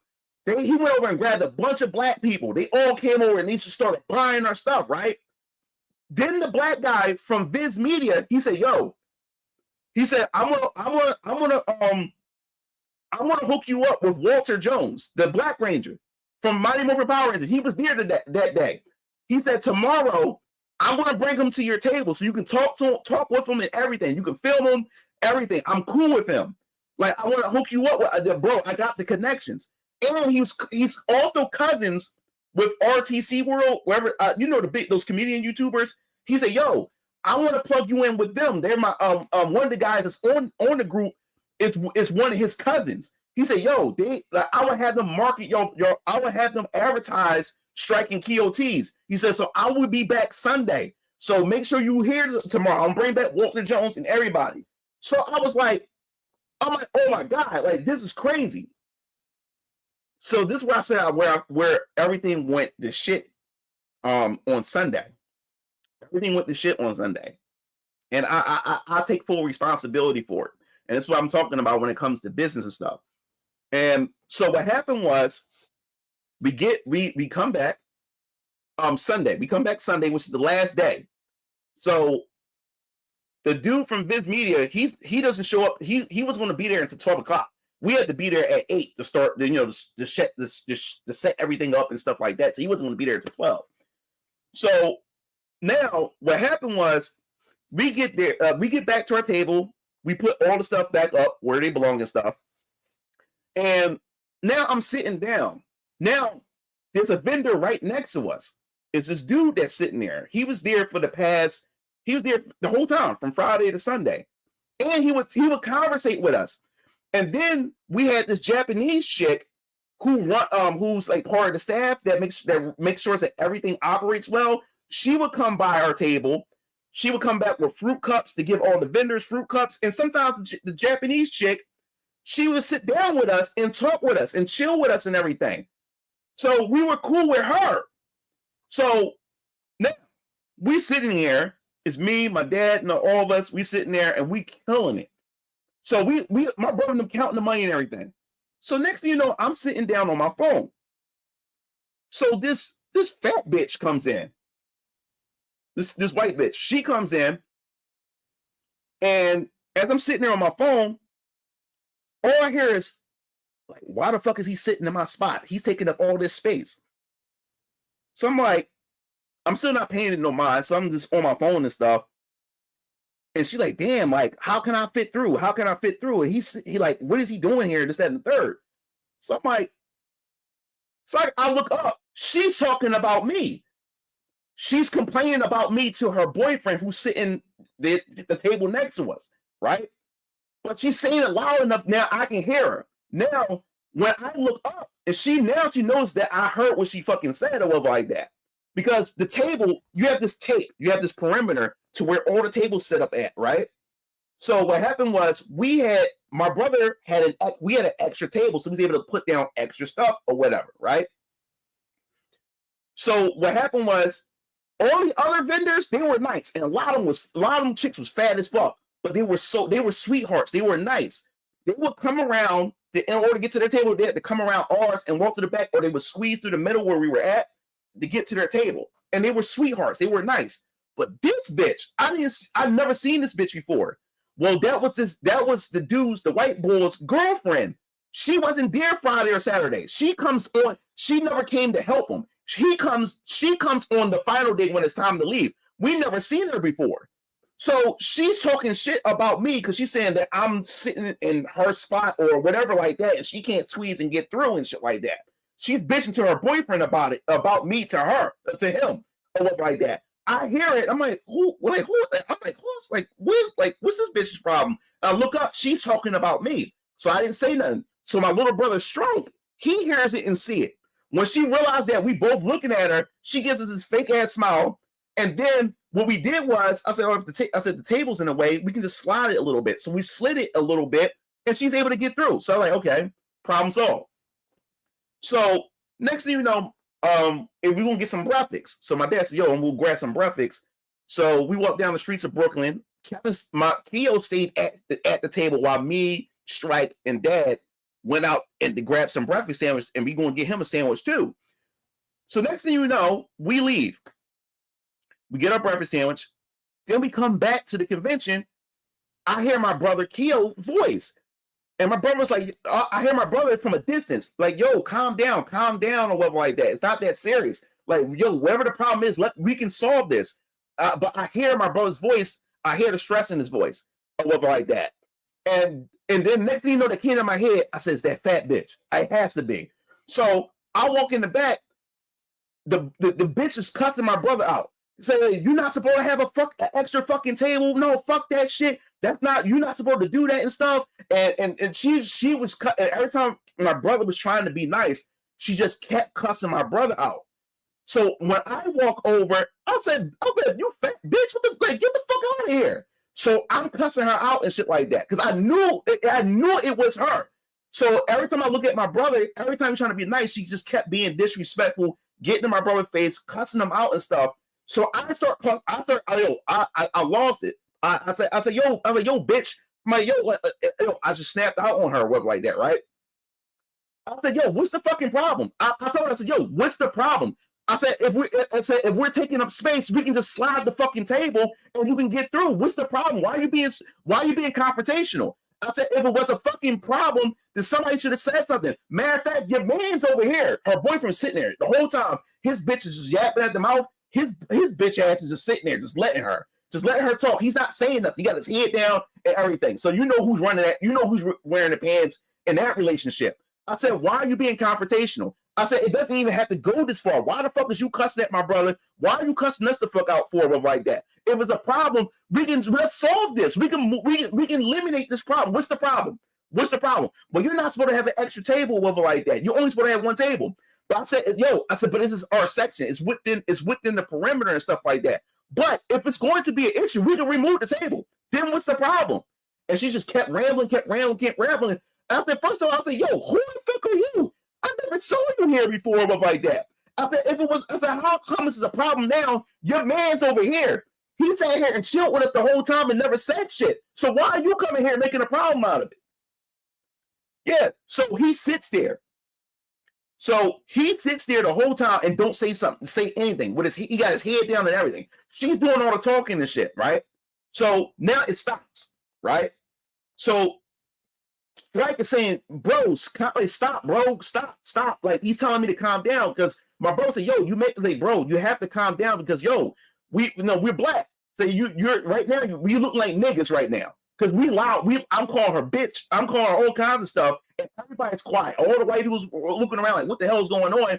And said, bro, chill, because now we look like the angry black man. You know what I'm saying? You're losing your mind and stuff. Now we're looking ghetto and shit like that. So I said, I caught myself. Or what like that, and then I riled back up because then she started cussing us out again, or like that. And the thing is, the big brother syndrome came in because like you're not going to disrespect my little brothers, you know what I'm saying? So I'm being overprotective at the same time. So now all right, so we all calm down because then right after that happens, right now we sitting down and we still doing our thing with the table, right? So she goes looking for staff. Bitching and complaining about us having an extra table. And guess what the staff did? They looked at our table, they shrugged their shoulders and kept it moving. And this staff, they were really nice. The staff knew that we had an extra table, never said anything, and they chilled with us. The staff hung around our table.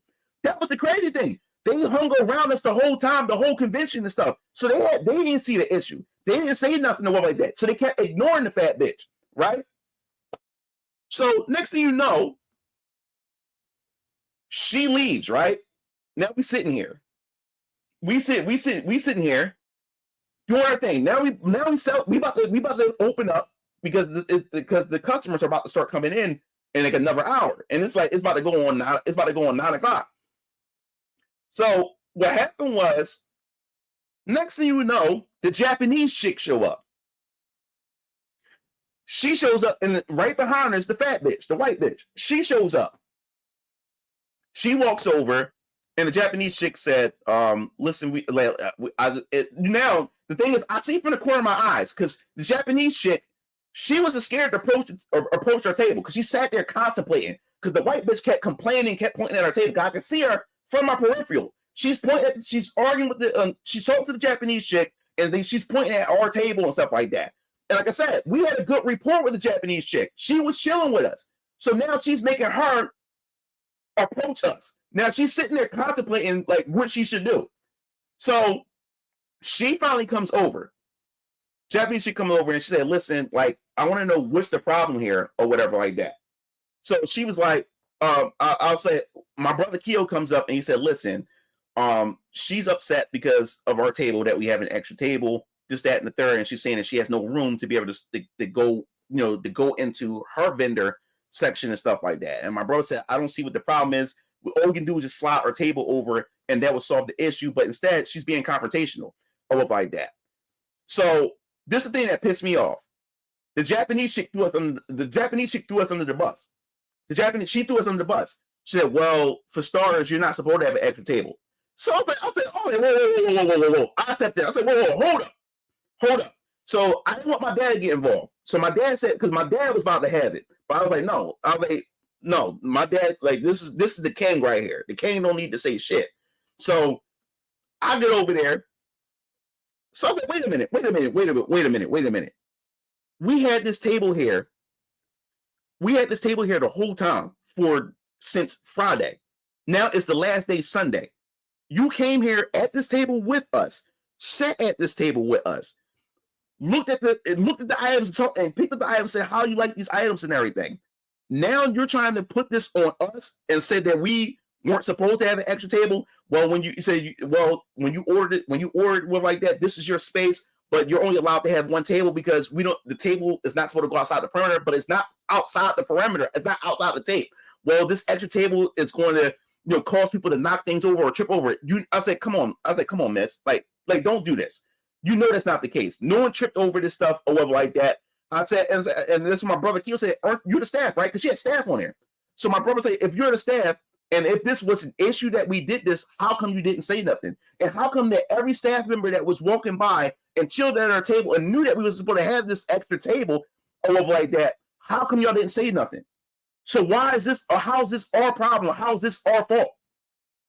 So That's when the Japanese chick sat there, and then she said, listen, you want to take that table down. We said, but that's fine. If this is going to solve everything, we'll take the table down. We have no problem with that. That's what we were saying the whole time. She was the one that made this confrontational. So the Japanese chick left, right? No. She didn't leave yet. My fault. I want to get this right.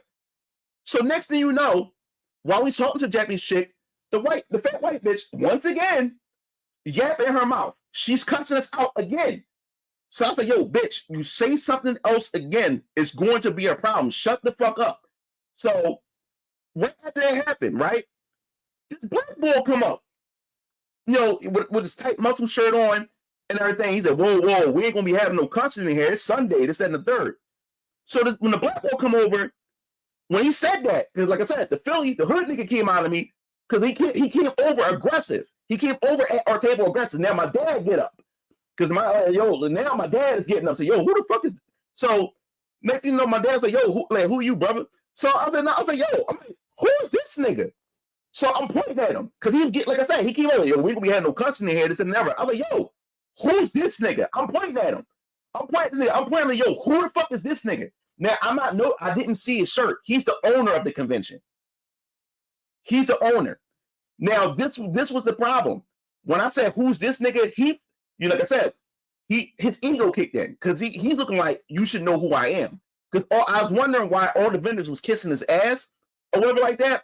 Because when he came over, acting like that, I'm like, who the fuck is this nigga? So when he kept talking, he said, first of all, I said, and this is what I said. I'm like, I'm gonna ask this again. Who the fuck is this nigga? And why is he in our business? Who the fuck is this nigga? And not knowing, he's the owner. I didn't even see it on his shirt. Not knowing, and even if he was the owner, nigga, you're not gonna be coming up. You're not gonna be coming up talking aggressive like that. Because he walked up with his chest all out. We ain't gonna be having none of that cussing. I'm like, who the fuck is you? So next thing you know, when he finally walks over to the front and I see it, and it says the owner of the what you call him. I said, okay, it makes sense now. That's why he's coming over here. But he's not gonna talk. I'm like, so I was like, my man. I said, we were here the whole time. You know what I'm saying? We had no problem. 3 days straight. No problem with anybody. We got along with all the vendors here, whatever like that. She comes in out of nowhere and start cussing us. And this is the thing that made me mad. This is why I said, women, no accountability. Because as my brother Keel was explaining, I said, we had no issue. I said, she came over here and brought an issue to us.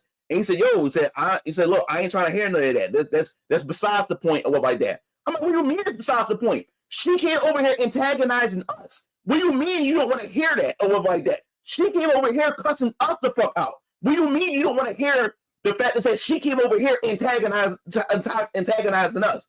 Well, you're not supposed to have an extra table. We understand that now. And we told her that we'll take the table down. It's not a problem. She made the issue. We said, look, man, like, I ain't trying to hear that with her, this, that, and the third. So they was literally sliding the accountability off of her and trying and putting it and leaving it all on us. Like we was the ones that was being antagonists in the whole situation and shit like that. So he said, listen, man. So my dad started talking to him because that's when my dad got up. Then he calmed down because my dad got up or whatever like that. So he said, listen, brother, like listen, I ain't, I'm not trying to, bring any problems and stuff. We're not trying to, cause a scene or anything like that. So all we're saying is that by the rules and stuff, it's, when you're in the artist gallery, we provide a table for you because we had our own table because we bought the table in thinking that we supposed to have our own table. When we came in and saw there was a table there, we said, oh, okay, we just set up another table and stuff like that. He said, by the rules, you can't have another table and stuff like that. But my brother, that's when Keo came and said, all right, we understand that. But your staff allowed it. At the end of the day, your staff allowed it. Your staff didn't enforce that rule. So why are you trying to put all this on us? Why? Why are you trying to put all this on us when they went by 3 days, didn't say shit the whole time from Friday till now, didn't say anything. Let's say the Japanese chick, the staff chick, she knew we had an extra table and didn't say shit. How are you trying to put all this on us or whatever like that? I mean, and that's, I think, what got us in trouble. It got us in trouble the most. Because I think, like, if you're the owner, This is your staff and stuff like that. Y'all allowed that. Y'all allowed it. So that's when he stopped for a minute. He said, listen. He said, listen, we don't want this to be a hostile, environment and stuff like that. So what we want to do is we're going to need y'all to just take the extra table down. We didn't care anyway because we sold out of most of our stuff. So he's down to one table anyway. So that's what I'm saying. Like, the situation was solved already. We could have solved this without it getting out of hand. So after that happened, right? And this is the thing that pissed me off. So we want to take down the table, right? Guess what happened? You know the fat white bitch I'm telling you about? Guess what she did? She went over to all the other white chicks, the vendors that was next to us, and guess what she did? She put her hands on her face and started crying in front of them. She started crying in front of them, and then all the women huddled around her, and they all looked at me, pointing at me and stuff like that, right? So I said, oh shit, here we go. I said, here we go. She started crying because this is the crazy part. So as she started crying, it got awkward. Now no one is talking to us. None of the vendors are talking to us now. Nobody fucking with us now. We were made the bad guys here. We was made the bad guys.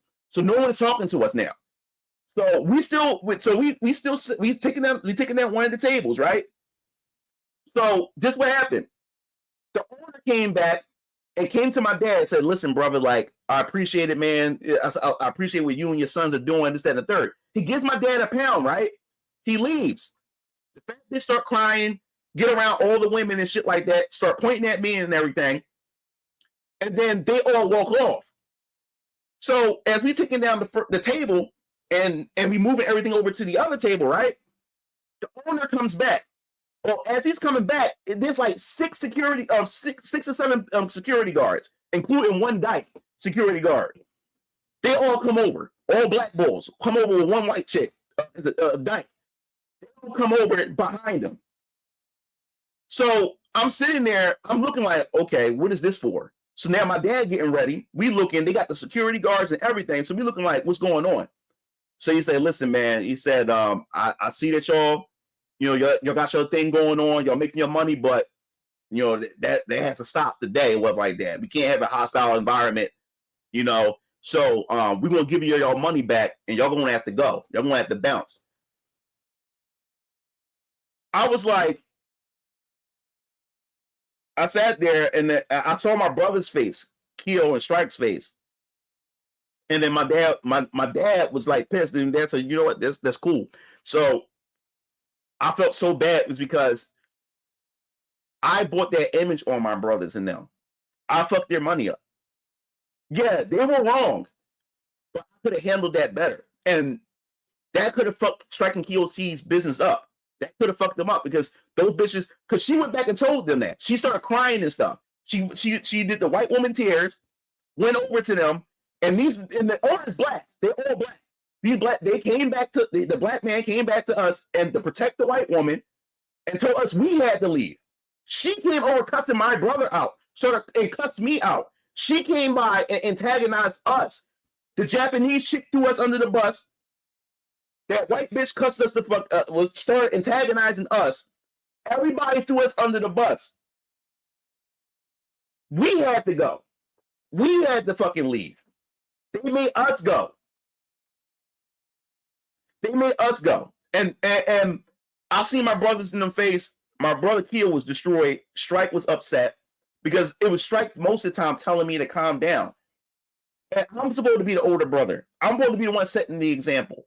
You get what I'm saying? And this was their business. That was their business, and I fucked that up. I fucked that up for them.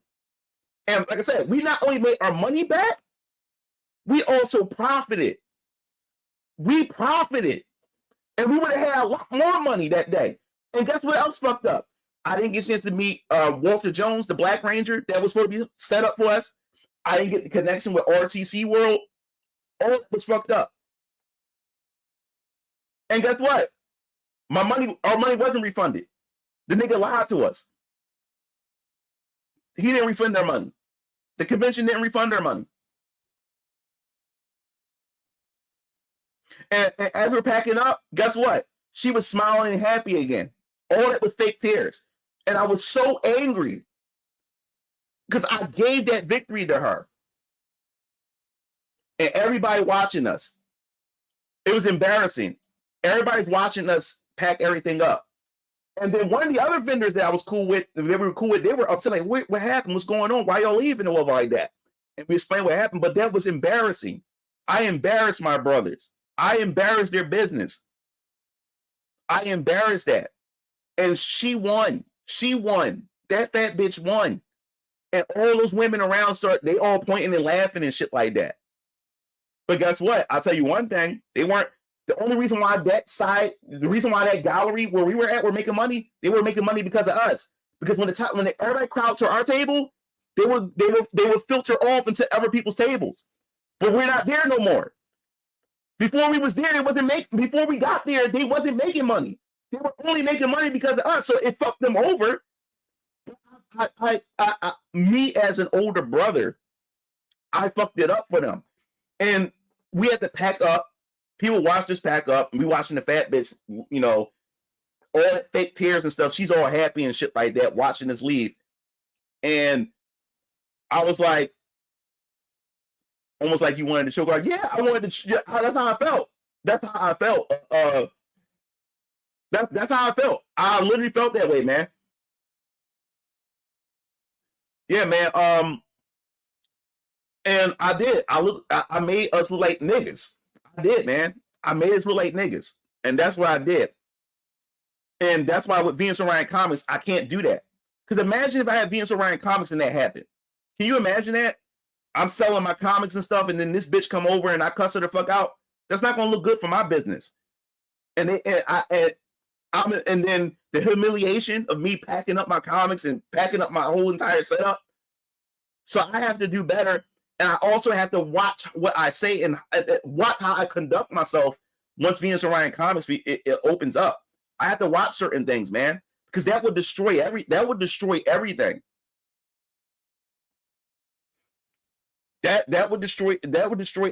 man. And the whole time in the car, man, you know, Strike, you know, he cried a little bit, you know, he was upset, and you know, Keel was upset, and the car kept saying, "I'm sorry, guys, that was my fault. I take accountability for that.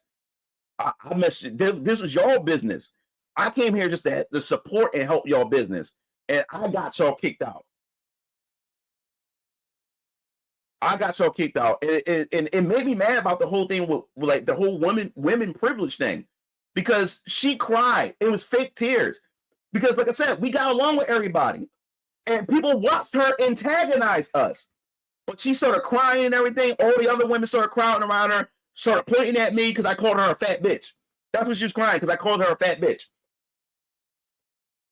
And yeah, man, and it upset me because like people hung out with us, people chilled underneath us, and then threw us under the bus. Especially the Japanese chick, she hung out with us the whole time.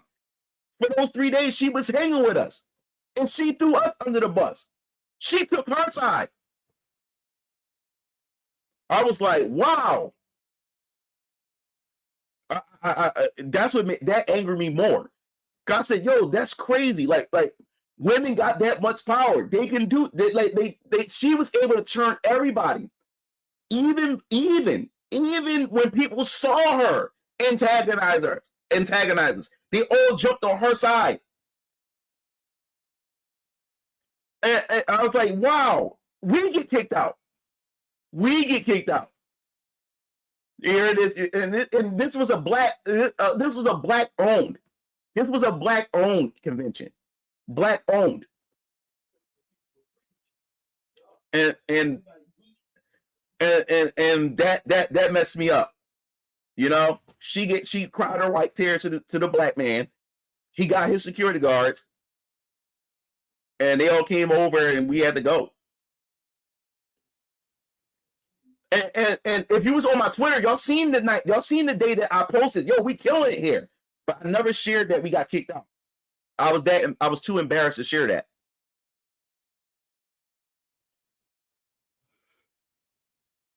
Oh yeah, no, there's gonna be a story. There's gonna be a story with VK with the Draven brothers. That's gonna be like that, where young Rav. I'm not spoiling anything, But I do have something like that with Young Raph, Keo and Strike, with Young Raph and the brothers. I'm gonna have something like that where Young Raph does something like that. Where both the brothers tell him like, "Yo, like, bro, like, don't do this," or whatever like that. I'm gonna have something like that. And the whole time, because of what Young Raph does, it puts them in danger, and not only put them in danger, they get their ass kicked, and they want the rope back and defeat, and they can't do nothing about it. I thought about that already. Side said this. That's what Side said. No, I already thought about that. That day I was in the van, I'm going back home. I thought about that. I said this would be a perfect thing with the Draven brothers in a story scenario where Young Raph, Hezekiah Draven, does something like that, and we the Draven brothers, they lose, they get their ass kicked, but they have to be humbled. They have to take the beating because it was Young Raph's anger and stuff like that that he couldn't put that aside and put them all in risk and stuff like that, It was very embarrassing, bro. I was embarrassed. It was like everybody watched us walk out. We had to pack our stuff up, and it was crazy how everybody just turned on us like that. Everybody turned on for her. Everybody turned on us for her, and that's another reason why that's why I have trust issues with people in general. How people just switch up on you like that when you think that people have their best, they have your best interest, and they actually don't. Because like I said before, these people sat there the whole time, and even the staff, they didn't come in to defend us, to defend us or nothing. They like I said, they just they just turned on us like that quick. So yeah, so I wanted to share that stories because I have to conduct myself a certain way, man. Yeah, man. So let that be a lesson learned too, guys. If you ever want to start a business, or even if you're a content creator and you have an image and stuff like that, man, you have to be careful. You still have to protect that stuff. Yeah, I understand freedom of speech and all this other type of stuff, but when you have a livelihood, when you have a livelihood that you're trying to that makes you money, that feeds your family, and you're trying to build an empire, you have to protect that empire, man. So you still have to conduct yourself in a way that's professional. Like once Venus Orion comments come, I have to show more restraint when I'm interacting with people, because that person that's being an asshole, they won't get in trouble. They won't get in trouble because they don't have a business. They don't have they're not in the public eye of everybody. So if I lash out or I respond in such a way, I'm going to be the one that's going to have to suffer the consequences for it, because now my business is going to get attacked. My business is going to hurt. It's going to take the food out of my daughter's mouth and stuff like that. So I have to be careful about certain things and how I interact with people and stuff like that. I have to be careful. Now I'm learning that. I'm learning what it's like, because people can say, "Oh, Mugen Lord, this, that, and the third." Like, man, fuck them, this, that, and the other. But you're not paying my bills. You're not. Or if you are paying, are you going to come out and support me? Or you want to make sure that that food is on it? Or you want to support me? Because if you're not going to put money into this or like that, then I'm not going to listen to you or like that, because you're not going to get me out of the situation. You know what I'm saying? So you have to think about those things. Oh no, that's a perfect question. No, I'm still going to talk about it.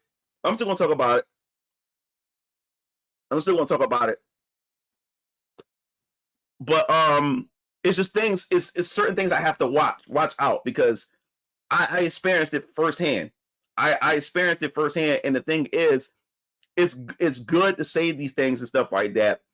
But then you also, the people that want you, that rallies behind you and advocate for what you say and do, are you going to support me when shit hits the fan? Are you going to be there to support me when everything is taken from me? Are you going to be there to support me? So that's the thing, So I'm learning that. I'm learning that as I go or whatever like that. But I seen it firsthand how my opinions stop me from doing business. Stop me from doing business with getting certain businesses and stuff like that already. My opinion. You know what I'm saying?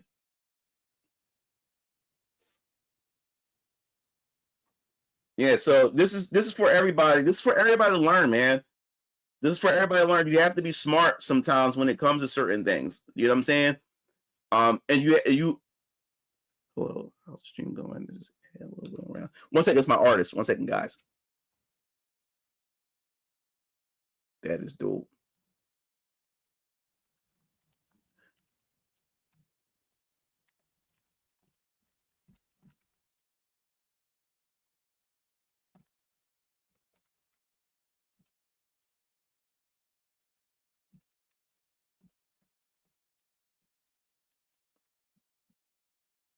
Yeah,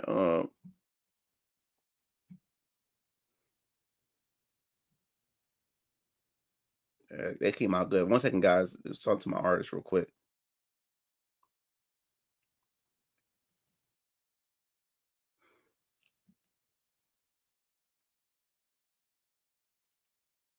Yeah, so you have to learn, man.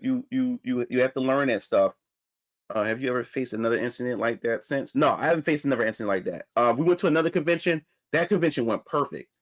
That convention went perfect because we actually had our own side where like it didn't interact with other like vendors and stuff like that. So and it was really chill people and stuff there as well. No one was being like trying to antagonize the Liberty Comic Con. That was in August, I believe. That was in August. That one was actually really good. That was a good con. We made some good. We cleaned up there too, or whatever like that. But this time I learned because yeah. Because I thought we was gonna get another situation like that because it was a white chick that was behind us. Because me and my brothers were laughing and joking laughing and joking with my dad. So this white chick comes from behind us, and she comes over. Yeah, like she comes over laughing. Yeah, you guys are kind of loud over here. So I'm like, what the? So I caught myself. I said, chill, like you know what I'm saying, like chill for a second, see where this is going. But no, she was joking around, and she came over. She introduced herself to us, and then she came over and she came over and just gave us a hug and stuff. But first, I thought because she came over the way she came over and said, "Yo, guys are kind of loud." This, that, and the third. I'm like, "What the fuck?" I said, "Again? A fucking again? Like, what's going on here?" Or whatever. And the convention was loud as it was, but we were on our side, laughing, joking. And she was her vendor table behind was on the other side of the curtain, on the other end. She comes over and saying, "Yo, guys are kind of loud." I'm like, "Here we go." So here we go again. We got another Karen and shit. But no, she came over and she introduced herself to us, and then she came. And then she hung out with us. And then she gave my brother a hug. She just started sitting there chilling with us and stuff like that. So no, she was nice and stuff. But I said, "Oh shit, here we go again. Here we fucking go again." But I caught myself. I said, "No, not this time."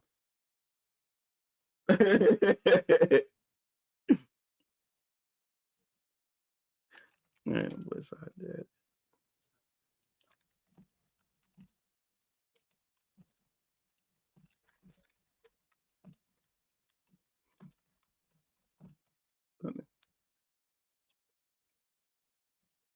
Yeah, but it can be yeah, man. You know, like so I stopped for a second. I said, okay. I said, no, let's see where this going. Let me see where it's going. But no, she can't. She was really nice, and she hung out with us. And then the other guy, Tyler, he came over, and he was a thorough dude too. Tyler was really, really cool, man. He even let us use his charger, like the thing where you're able to plug up your laptop. And like he had a portable battery joint. He was that cool and stuff like, yo, man, you can plug your cell phone if you need to charge your cell phone, dude. This, that, and the third. So we met some cool people at this Liberty Comic Con, and this is also another one that was owned by a black guy, and he was cool. The owner came over and said, "Yo, man, I appreciate you what your brother's doing. This, that, and the third." He was talking with my dad and stuff. My dad interviewed him. I got the footage and stuff. I was going to make it into a video. Never got around to it. I may still make it into a video at some point. Yeah, that one came out. That was a good Comic-Con, and I learned this time. I said, Brian, like Mugen, like Brian, you can't, like, you got to get used to it. You about to start your company's about to launch. You got to get used to this. You got to learn. You know what I'm saying? Because like I said, I'm from Philly. I'm from the hood. Like my whole life, all I know is like I've been out here fighting in the streets and stuff like that. You know, and I've been used to being, you know, my brothers being bullied and stuff, and we constantly fighting people twice our size and stuff like that, because we're short. You know what I'm saying? So I grew up fighting, and that's all I know. So coming from Philly, when somebody approach you a certain way, yo, that's fighting words. Yo, like, what's up? You know what I'm saying? So I gotta learn. I have to get into that mindset that, yo, you can't do that. You can't. You gotta like I got more to lose. Yeah, I know. You talking about Draw and Talk? Yeah, I know. I know Tyler. Tyler from Draw and Talk. He was the one that helped me with my Kickstarter. He pointed me in the right direction and stuff. So I'm cool with it. I talk to him a lot. When someone tells you that you're allowed at a con, you know it's bullshit. Yeah. What's up, yo? What's going on? Yeah, bro. He said, yeah, bro, catch yourself. Yeah, I had to catch myself. I'm 5'5". I'm 5'5". Keo's 5'4", and I think Strike is like 5'4" or maybe 5'3". I'm not sure. We're short. Us blacks and men are short. We're short. Yeah, that evil Ryu. Yeah, like I look. As I said before, I have people always. I always tell people, don't let this hair, don't let my nice, you know, demeanor and me smile, do not get that twisted. And the thing is, I'm not walking around acting like a tough guy. I don't like that's stupid walking around like a tough guy and shit like that. That's not me. But do not rub me the wrong way. Do not rub me the wrong way. Then you're going to get that side of me and shit like that. Like, you going to get that side of me if you rub me, if you giving off those wrong vibes, or you call yourself trying to bully me or be aggressive, you call yourself trying to punk me, then you're gonna be disappointed. That's the blacks in DNA in me. You know what I'm saying? That's how we are. You know what I'm saying? We'll laugh, we'll joke with you, and we'll hang out with you and stuff, but do not fuck with us when do not try to step to us like you trying to punk us and shit like that. That's when you want to get another side of me. You know what I'm saying? Yeah, and the thing is, yeah, I'm 5'5", man. I'm short. And the thing is, I have no issue of my height. I'm fine. You know what I'm saying? I don't mind being a short guy. You know what I'm saying? But a lot of people think I'm always tall because I guess I got a tall personality. I don't know, a tall spirit, tall soul, whatever you want to call it, and shit like that. Yeah, man, that's that's just what it is, you know. That's why I always try to leave a story for you guys to take away every time we have these conversations and stuff, because hopefully you guys can apply it to your life and stuff. Sometimes, man, you got to pick and choose your battles, and that was the battle I could have dealt with a lot differently. And yeah, that chick, that bitch was wrong, but I could have handled it right. I could have handled that better. I could have came out like as the winner in that situation, you know. Mm-hmm. Bro was like Sarban when he transformed. He said, bro, like Sarban when he transformed. Yeah. No lie. You know the stereotype: short, standing up, tall, laying down. Yeah, we're gonna play Mugen in real life. Exactly. That's how it is, man. Yeah, I'm not insecure about my height at all. I never had. I don't understand how people feel, like I never. Because I guess I got my mother and father, and they just because of them, I had self-esteem, but I never felt insecure about my height. Like, if you want to fuck with me, you want to fuck with me. You know, like regardless of height or not. Even with women, I know. Even me being short, I never had issues. Like I said, when it comes to women and shit like that, only time height comes into place is if you're not attractive enough for them. But a lot of women, I'm not tooting my own horn. A lot of women find me attractive and stuff like that. So they ignored the height, goes out the window. They don't care about my height because my baby mom is taller than me. Once she throw heels on, she's an Amazon. Like, I have to look up at her when she throw heels on. I love tall. I have a thing for tall women. I love me some tall women. I'm Jack the Giant Killer. I love me some tall women. But yeah, he's out 5'6". I stepped in my feet. Yeah, he said, not gonna lie, although you'll be taller than me around like I'm around like 5'6", 5'8". Yeah, I'm a short dude, man. I'm a short fucking dude.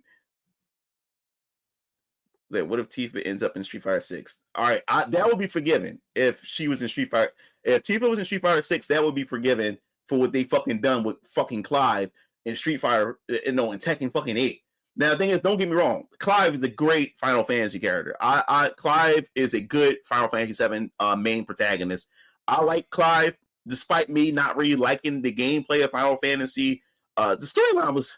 Though I forgot to tell you guys, I finished Final Fantasy 16. Ben finished it about a month ago. Ben was supposed to have a review up, so I gotta get around to that review. So I'm gonna be doing a review of Final Fantasy 16 as well pretty soon. So stay tuned for that. But I like Clive. But for the fuck of love, why? Why is Clive in Tekken 8? Like I didn't even want like the fact that Noctis was in Tekken 7 was fucking stupid. Who asked for Noctis in Tekken 7? Who asked for Clive in Tekken 8? If anybody tells me right now that you had a conversation with friends and say, yeah, man, oh man, it would be awesome if Clive was in Tekken 8. You a fucking liar. You are a liar. If you tell me right now that you said that you wanted Clive in Tekken 8, you're lying. You're bullshitting me. You're disingenuous. You're disingenuous. I don't care what you try to tell me. I'm calling you a liar.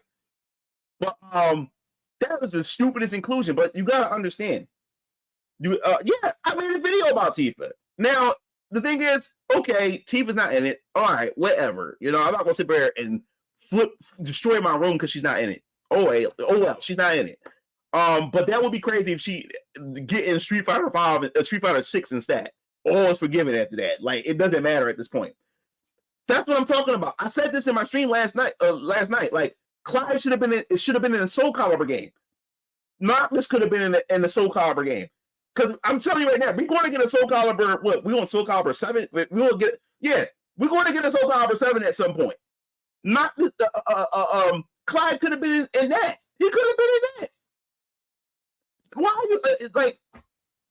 I don't understand. But at the end of the day, seeing Clive and seeing Noctis in Tekken, this only proves one thing. Back then, crossovers was more of a fan service thing.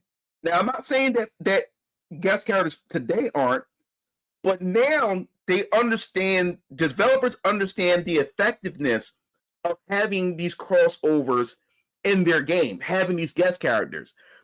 Now these guest characters are no longer about fan service. It's about selling you guys their game, whatever game. So with Final Fantasy 16, Final Fantasy 16 is not selling well. It didn't meet expectations. So you know damn well Clive. You know why Clive is in there. Clive is in there to sell Final Fantasy 16. Not because fans wanted Clive as a character and said, oh my God, like, I wish for him to be in this game. No. Nobody asked for Clive for Tekken as a guest character. No one. No one asked for Clive. You're not going to tell me that somebody asked for Clive. So that goes to show this wasn't about the fans. This is about selling Final Fantasy 16. This wasn't about fan service and giving fans what they want and what they actually requested.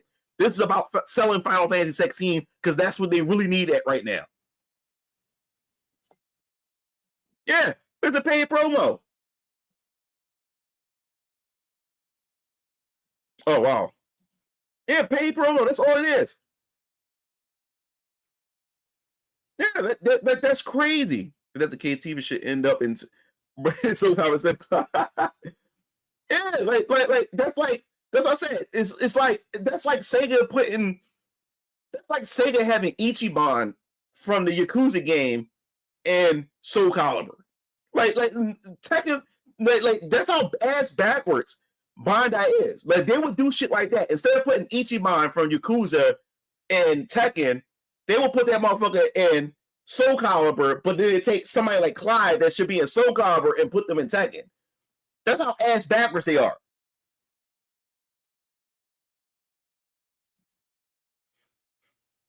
Yeah, that's pretty much it.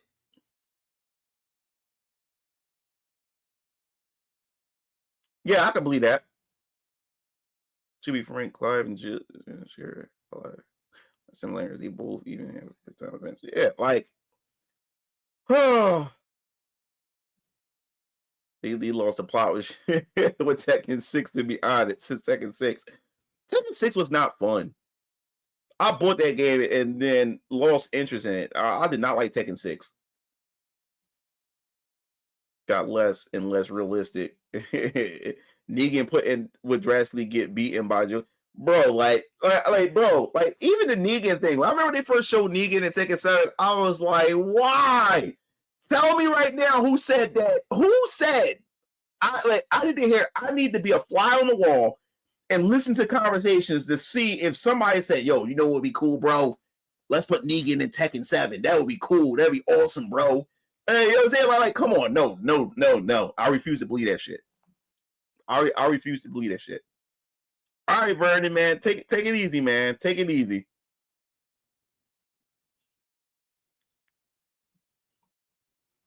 But yeah, let me bring this up. 1 second, guys.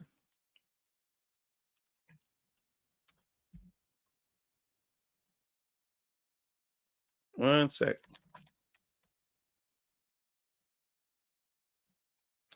Do. All right. Bring this down here.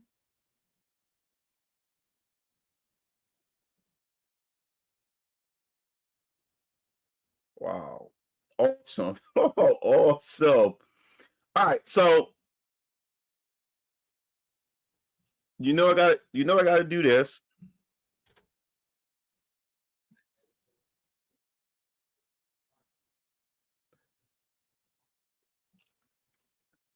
All right. So let me bring let me bring this up for you guys real quick. All right. Do. All right. I gotta grab this real quick. All right, cool. We good? Yeah, we good. All right. So let's bring this up. You hit this. Share screen. Bam. All right. So share. All right. So as I always do, remember striking KOTs, right? Since for the campaign, everything is being done in-house. Everything is being done in-house as far as the merchandise is concerned. So everything's gonna be made by us. I also want to keep reminding you guys about the comic book, the comic series VK. The book is already done. What this campaign is for is a pre-order campaign, meaning that you guys are able to put down money to be able to get a chance to get whatever cover of the book that you want, alongside merchandise that you'll be able to get as well. The money that I earn from this campaign is for me to be able to, it pays for me to be able to print off these books, and it pays for the shipping costs. And whatever's left over, I'm able to, it goes back into the business, and I'm able to use that money to put more money to make more books. That's what it's for. So what does that mean? We'll talk about that in a second. But first, striking KOTs, as I said before, we have some cosplayers, a lot of content creators that we have on our page that we've done some stuff for and everything. Like I said, we do custom designs. We do this is stuff that we made. Which means, since my brothers Strike and Keo, they are graphic designers, meaning that you won't be able to find any of this stuff on Amazon or anywhere else. You only can find this stuff here at Striking KOTs. And I'll put the link in the comment section for you guys. And we also do custom designs. We do custom designs as well. So any ideas, if you want anything on a shirt, if you're a content creator yourself, you want us to make your merchandise, we can make your merchandise, dude. Guys, we do hoodies, we do hats, we do mugs, we do leggings, bathing suits, halter tops. We do it all. Mugs, mouse pads, sweatpants. We do it all. Leggings, everything. And also, I will be opening up a store. I'm going to have my own section for Venus Orion Comics. After the campaign is done and fulfillment is done, a store will be open on Striking KOTs, so you can be able to get other type of merchandise from Venus Orion Comics. But as I said before, before we even get into that, let's get this first. 1 second. All right, let me bring this up. 1 second. Before we get into any of that, let's go here. All right, let me see. All right, first we'll play this first. Remember the pain and remember the suffering.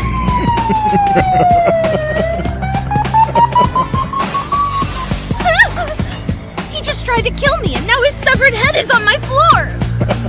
Jasmine, get the hell out of there right now.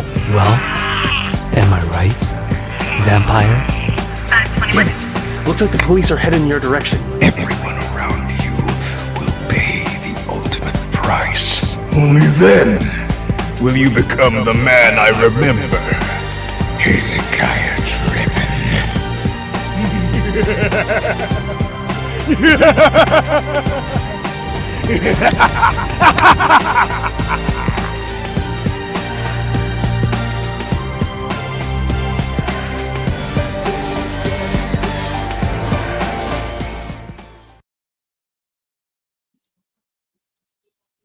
All right, so yeah, that was the trailer. For those who probably didn't see the trailer, I'll answer that question in a second. Joni.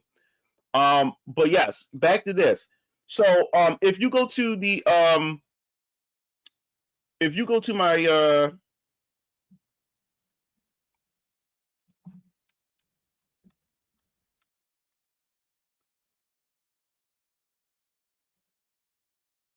yeah, so let's go. Yeah, so if you go to my YouTube channel, so if you go to the trailer on the YouTube channel, you click on it and everything. For those of you guys who didn't see it or whatever like that, oops, I'm trying to click this crap. I have the link to the Kickstarter because the Kickstarter pre-launch. The Kickstarter is up. It's just not. It takes you to a pre-launch pre-launch splash page. The Kickstarter, the pre-orders doesn't open up to January 6th, but you can go to my Kickstarter right now and go to the pre-launch and hit the notification. Hit the notification to notify you when pre-orders go up, because this was going to happen, guys. This is what I'm doing. I want to give you guys 1 second. That's my artist again. I'm doing the early bird special. The early bird special is the first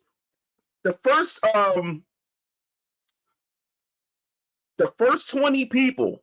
The first 20 people will be able to get $5 off on the comic of any cover. So, like I said, the prices, as I said before. Let me bring this back for a second. Hold up, guys. I'm bring it back here. All right. So, as I said before, you got the covers. This is the base cover. It's $15. This is $20. Cover B. Cover C, $25. And the cover D, as I said before, for those of you guys who are new, cover D is $30. You open it up right here.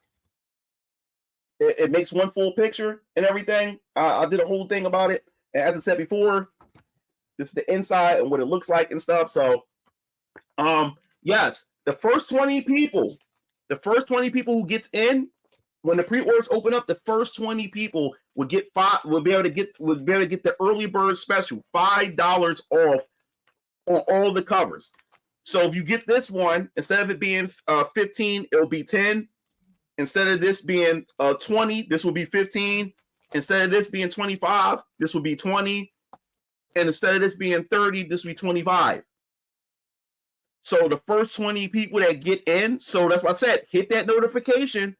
Hit that notification, because the moment the pre-orders Kickstarter open up for the pre-orders, that tier, the early bird tier, will be open. The early bird tier will be open. So it's limited to 20 people. So once all 20 is filled up, that's it. You won't be able to get that special in that from that tier. That early bird tier is going. So the first 20 people. That's a good question. Mega manga version. That is a good question. I was funny that you said that. I'm about to talk with my artists about that. At some point, I will do a manga version of these comics. At some point, not right away, but at some point, I will do it in the form of a manga or like that. So I will talk that over. I will talk that over with my artists and stuff. So we will do that. I was already considering that as well at some point. So I'm glad you brought that up. I said go to the link. Like I said, go to the video, the teaser trailer, hit the link. The link will take you here to the Kickstarter, the pre-launch page. Click the link in the description. It's in the description. It takes you right here. It takes you here, and you click the notify me to launch. You go to this, and you hit that notification button. So the day of the pre-order, January 6th, is going to that notification, say, yo, it's open. So the first 20 people will be able to get the books $5 off. All the covers will be $5 off, and the first 20 people, and you go to that tier, the early bird tier. So once it reaches that 20 people limit, it's done. That's it. So you have a chance. You have a chance. And as I said before, I'll repeat it again because Landon asked me what are the prices again. I'll repeat it again. For those who didn't quite catch it, I'll repeat it again. 15 for cover A. I want to make sure I do it in order for you guys. 20 for cover B. 25 for cover C. And 30 for cover D. So, and I am doing digital. Digital is $5. So if you just want to get digital, it's $5. If you just want to get digital. Yeah. This is 15. Only 15. Yeah. And it's not counting shipping and handling, which we're working on shipping and handling. This is 20, 25, 30. It goes up by $5. 15, 20, 25, 30. Yeah, so the thing that cover D, because my artist brought it to my attention too. Cover B, cover B. This is going to be the theme for cover B's for VK. The face. So each cover B for each chapter is going to be a different character's face. So people who love cover B and want to collect that, to have all the different characters, that's the theme that we're going with cover B. The face is going to be a face portrait all the time for cover B with this theme for Arc 1. I'm not sure if we're going to do a different theme yet for Arc 2, but Arc 1 is cover B. This is what we're going with for cover B for Arc 1, face portraits. So if you want to collect cover Bs because you want to get all the face portraits, then be my guest. And you be if you're a fiend and you want to buy all the covers, be my guest. Cover D, like I said, the selling point to cover D, if this is the theme for cover D, is more like a manga approach. And cover D will always have a story to tell. That's the theme. It makes one whole portrait, and it's always going to foreshadow something either in the book or foreshadow something for a future event. So keep that in mind. So it's always going to be a clue. Just look for the clue. But since it's the first chapter, the clue is very simple. I love like that. But that's what we're going for with cover D. So that if that's what you want to go with, go for it and everything. So that's going to be the theme. You better catch that all the time. Yep. And I did cover A, but I like D more. Yeah, like I'm glad that you got it. Oh, thanks. Yeah. So guys, go to right now if you're interested. I'm just saying, like I said, there's No pressure for you guys. I understand, when it comes to finances and stuff like that, I understand. But I'm encouraging you guys right now, if you're in the stream right now and you're interested in supporting this project, I urge you right now to go to the Kickstarter right now and click that notification bell right now. I urge you guys, please, because you don't understand. It also allows me to gauge interest. It's showing me okay, people want to come in and see and check this out and stuff. Also, on launch day, there will be a presentation video. It's going to be a nice presentation video for you guys. And this is what I wanted to talk about. VK Chapter 1. Chapter 1 is called Shadows of Vengeance. The hunt begins in a dystopian city where vampires rule the shadows of and vengeance fuels the fight for survival. Now, the first arc is 10 chapters. This is a 10-chapter arc. 10 chapters. So VK Chapter 1, a dark, gritty indie comic universe begins. A brutal attack in Neo-Delphia reveals vampires as a deadly threat lurking in the shadows.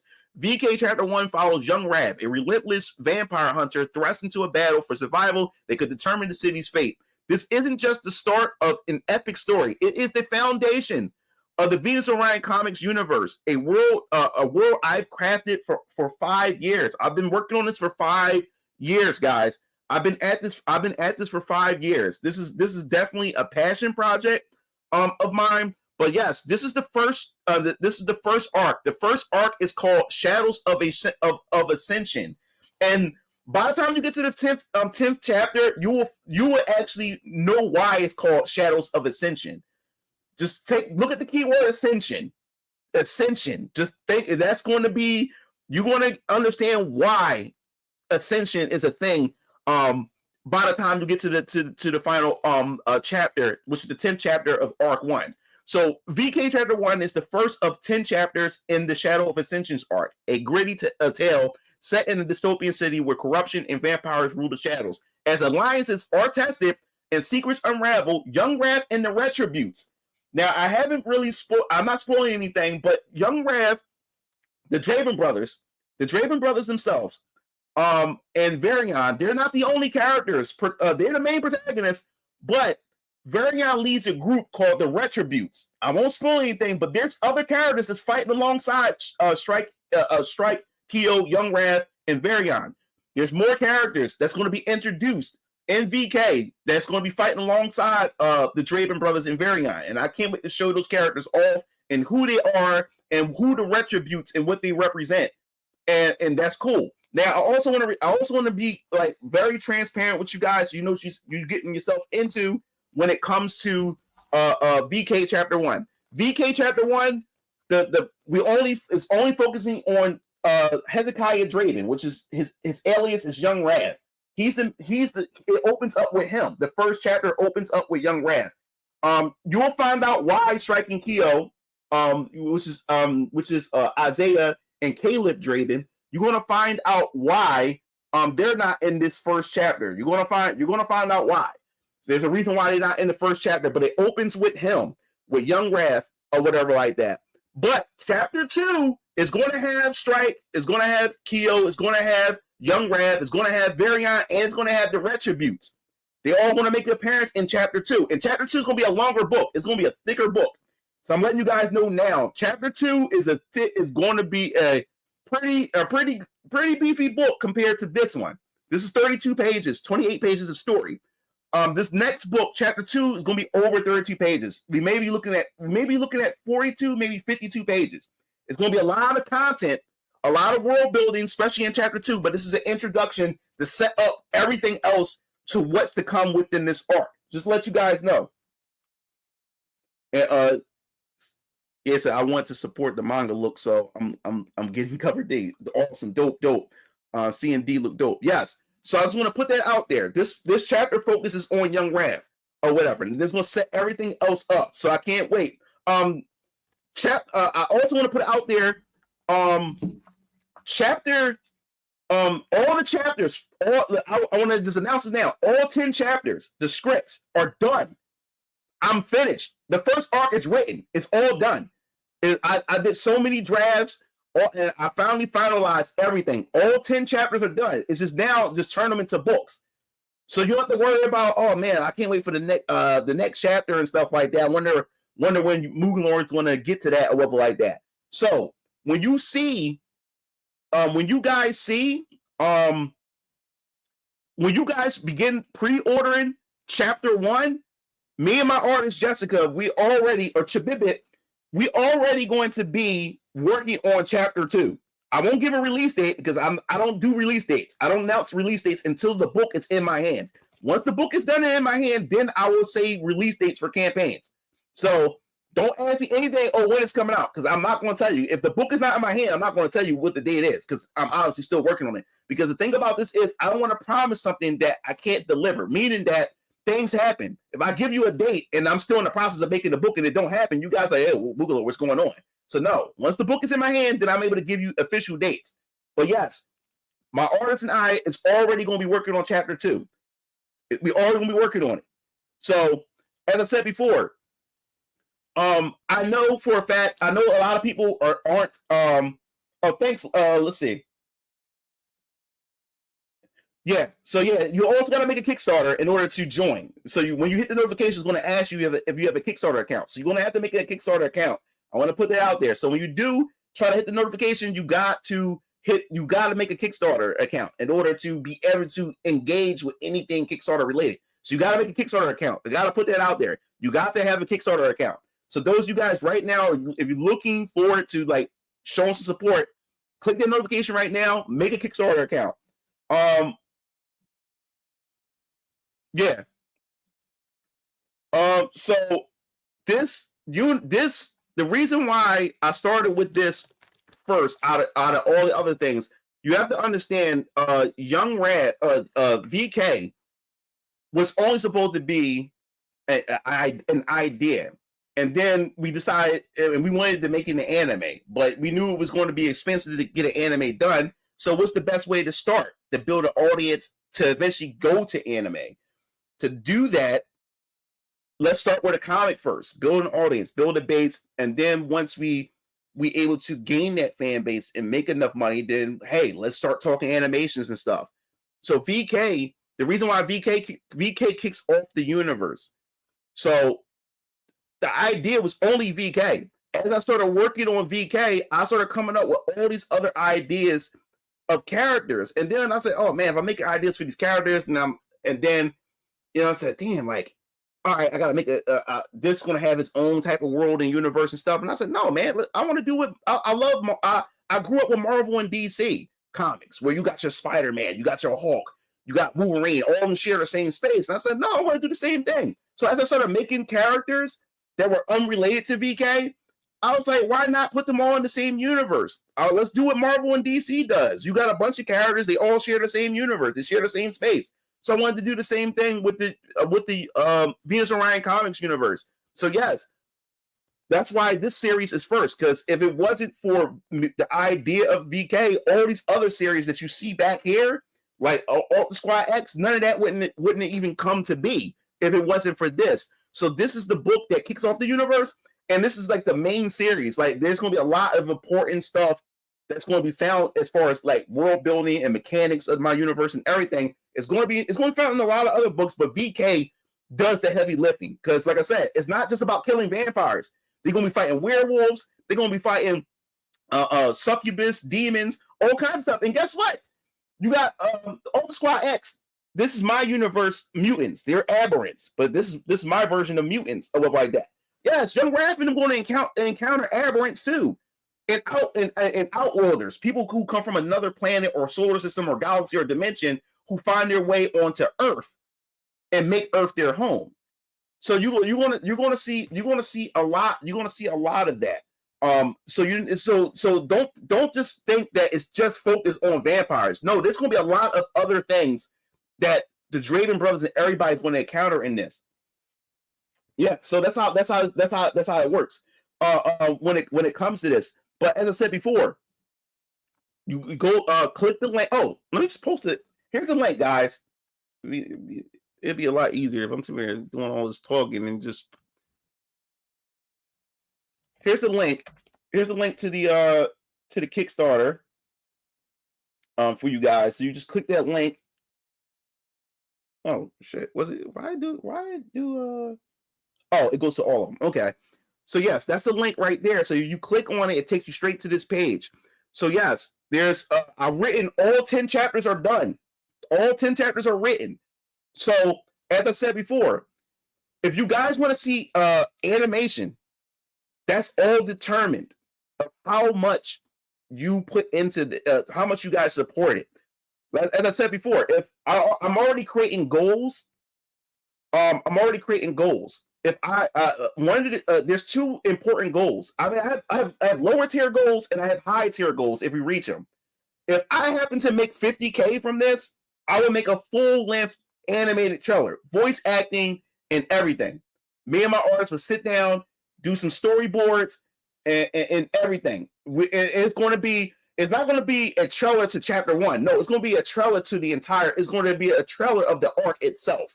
It's not going to spoil anything. It's not going to spoil like any like heavy story driven stuff, but it's going to be an arc 1 trailer, fully animated. So if we hit 50K, I can get onto a full length trailer animated. This is my high tier goals. I got low tier stuff. I won't tell you what the low tier stuff is until you go to when the Kickstarter open up for pre-orders. You'll see those. I'll leave that. I want to leave some stuff for you guys to see for yourself. But I'm telling you, the people who wants to see some stuff like animations, if I get 50K or whatever, we're gonna work on a full animated. We going full animated trailer, full animated. And then the last high tier, if we hit 100K, then I'm gonna do a 3D model Young Raph, a 3D model Young Raph, 3D print Young Raph figure or statue, whatever you want to call it. If we hit 100K, and of course it's gonna be limited because I mean I'm not rich. I can't mass produce a bunch of them. I have like a limited, and I'll probably do like contests or stuff like that for you guys to be able to win it, like a tournament and stuff like that, or whatever. You'll be able to win it or something like that. So we'll definitely figure that out. So just remember, characterization is king, and the world building is the top of the. Yes, exactly, exactly, bro, exactly. So yeah, so if we hit 50K, full animated trailer. If we hit 100K, I definitely would do like a 3D print statue of Young Raph. And then, because my goal was, I wanted to do a 3D print statue for this campaign. It was just unrealistic for me to do it as far as the time to get it done by the time the campaign gets here, and then the money was going to cost me to get at least 5 of them made. It just was unrealistic for me to try to do that. My goal was to have a statue for each campaign, so you better collect it. It's very limited. I was going to do Raph for chapter 1. Then I was going to do like Strike. I was going to do like a Strike and Kyo for chapter 2 or something like that. It's going to be limited because it's expensive, or like that. And then like chapter 3, do a Varion statue, and then chapter 4, do a Detective Bertelli statue. I was going to do all that. I want to do all that type of stuff. So I think you should perfect the manga versions before the anime. Oh yeah. No, I agree. Scary Swim. Like I said, anime is going to be that's down the road. So by the time I would have manga versions of VK by that time already. So yes, definitely. But yes, as I said before, if you guys want to see these comics come out as fast as possible, you guys gotta show. This first campaign will determine how fast I'm able to get books out. Because after chapter 1 VK, chapter 2 is next, and then it's Alpha Squad X chapter 1. VK will always be a chapter ahead of all the other books. That's how it's always going to be, unless something comes up. But chapter 1, VK will always be a chapter ahead of all my books. So my plan is VK chapter 2 is next, followed by Alpha Squad X chapter 1, and followed by Siona the Die Star Champion chapter 1. And then chapter 3 of VK. Now, how will I be able to accomplish this? Well, Shabibit, my artist Jessica, she won't be the only artist. I will be looking for other artists. So while she's focusing on VK and she's also going to be doing Ultra Squad X, I will have other artists I'm looking to hire to do Siona the Nine Star Champion, Neo Suit Johnny, Viper and Cobra, and the Great Samaritan, and Omni Protocol, and also the Speed Frequencer, Frequency Speedster Adrenaline. I will have different artists on those. So the more money I make, I can be able to get artists, multiple artists, to start working on these projects at one time. And whatever one gets done first, that's the book that we're gonna do a campaign for.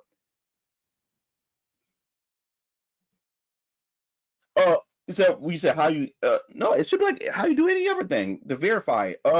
They probably send it to your email. They send it to your email. They ask for your email. If they ask for your email, they sent the verification to your email.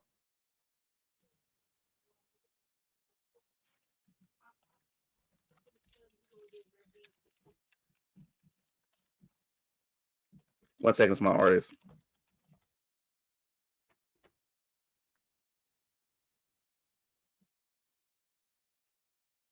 Yeah, check your email. This because I know when I made a Kickstarter, they sent it to my email to verify it. So check your email. Make sure you didn't go in your spam or anything like that.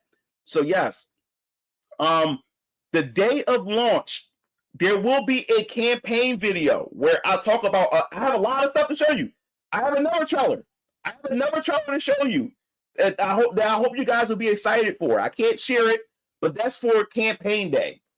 Campaign day, there's another trailer waiting for you guys, and I can't wait for you guys. When you see the trailer, I would love to see you guys speculate from the trailer that I will show you guys, or whatever. So I have other things to show off. So when you go, so it's going to be the video, the campaign video itself, the Venus Orion Comics /VK campaign video is going to be on my YouTube channel, my Mugen Lord YouTube channel, my Venus Orion Comics YouTube channel. It's going to be on my Twitter page, Mugen Lord Twitter page, my Venus Orion Twitter page, and when you go to the Kickstarter itself, that will be the first video that pops up soon as you click on the Kickstarter. That video, that presentation video, will be there. But I do have some surprises to show off and everything like that. So yes, there's going to be a ton of merchandise that you can get alongside your book, and is a lot for everybody to choose from. That's pretty cool. And can't wait to see how that goes and everything. But yes, the link is in the chat. To go to the Kickstarter. Can't wait to show that off to you guys. But yeah, I am planning. I do want to do a manga version at some point. And another thing, after all 10 chapters are done, I'm going to be doing a special campaign. Once all 10 chapters are done, there will be a special campaign where I'll be selling volume 1 of VK, meaning that all 10 chapters will be in a hardback book. So it'll be a graphic novel. So eventually there will be a special edition version of that too. And I'm gonna have I'm working on a soundtrack too, VK soundtrack. I'm looking for somebody to make me a soundtrack. So that will also be something that's going to be special as well. So yes, once all 10 chapters are done, there will be a hardback version. That's going to be a thick book. Hardback with all 10 chapters in it. Is going to have some extra stuff in it too as well, to make it even more worth it and everything. So I got a lot of things that's in the fold that I'm working on. There's some things I still can't even share with you guys because since I'm a business, I have to be smart. I can't just show everything off. They ain't going to have nothing else to show off and nothing else to market because you've seen everything. So there's some other things that I'm working on behind the scenes as far as characters, series, and stuff like that I can't wait to show off to you guys. It's going to be pretty cool. It's going to be pretty fun. But as I said before, check it out. And I'm working on the shipping. I'm telling you right now, international ain't gonna be shit I can do about it to reduce the price of shipping.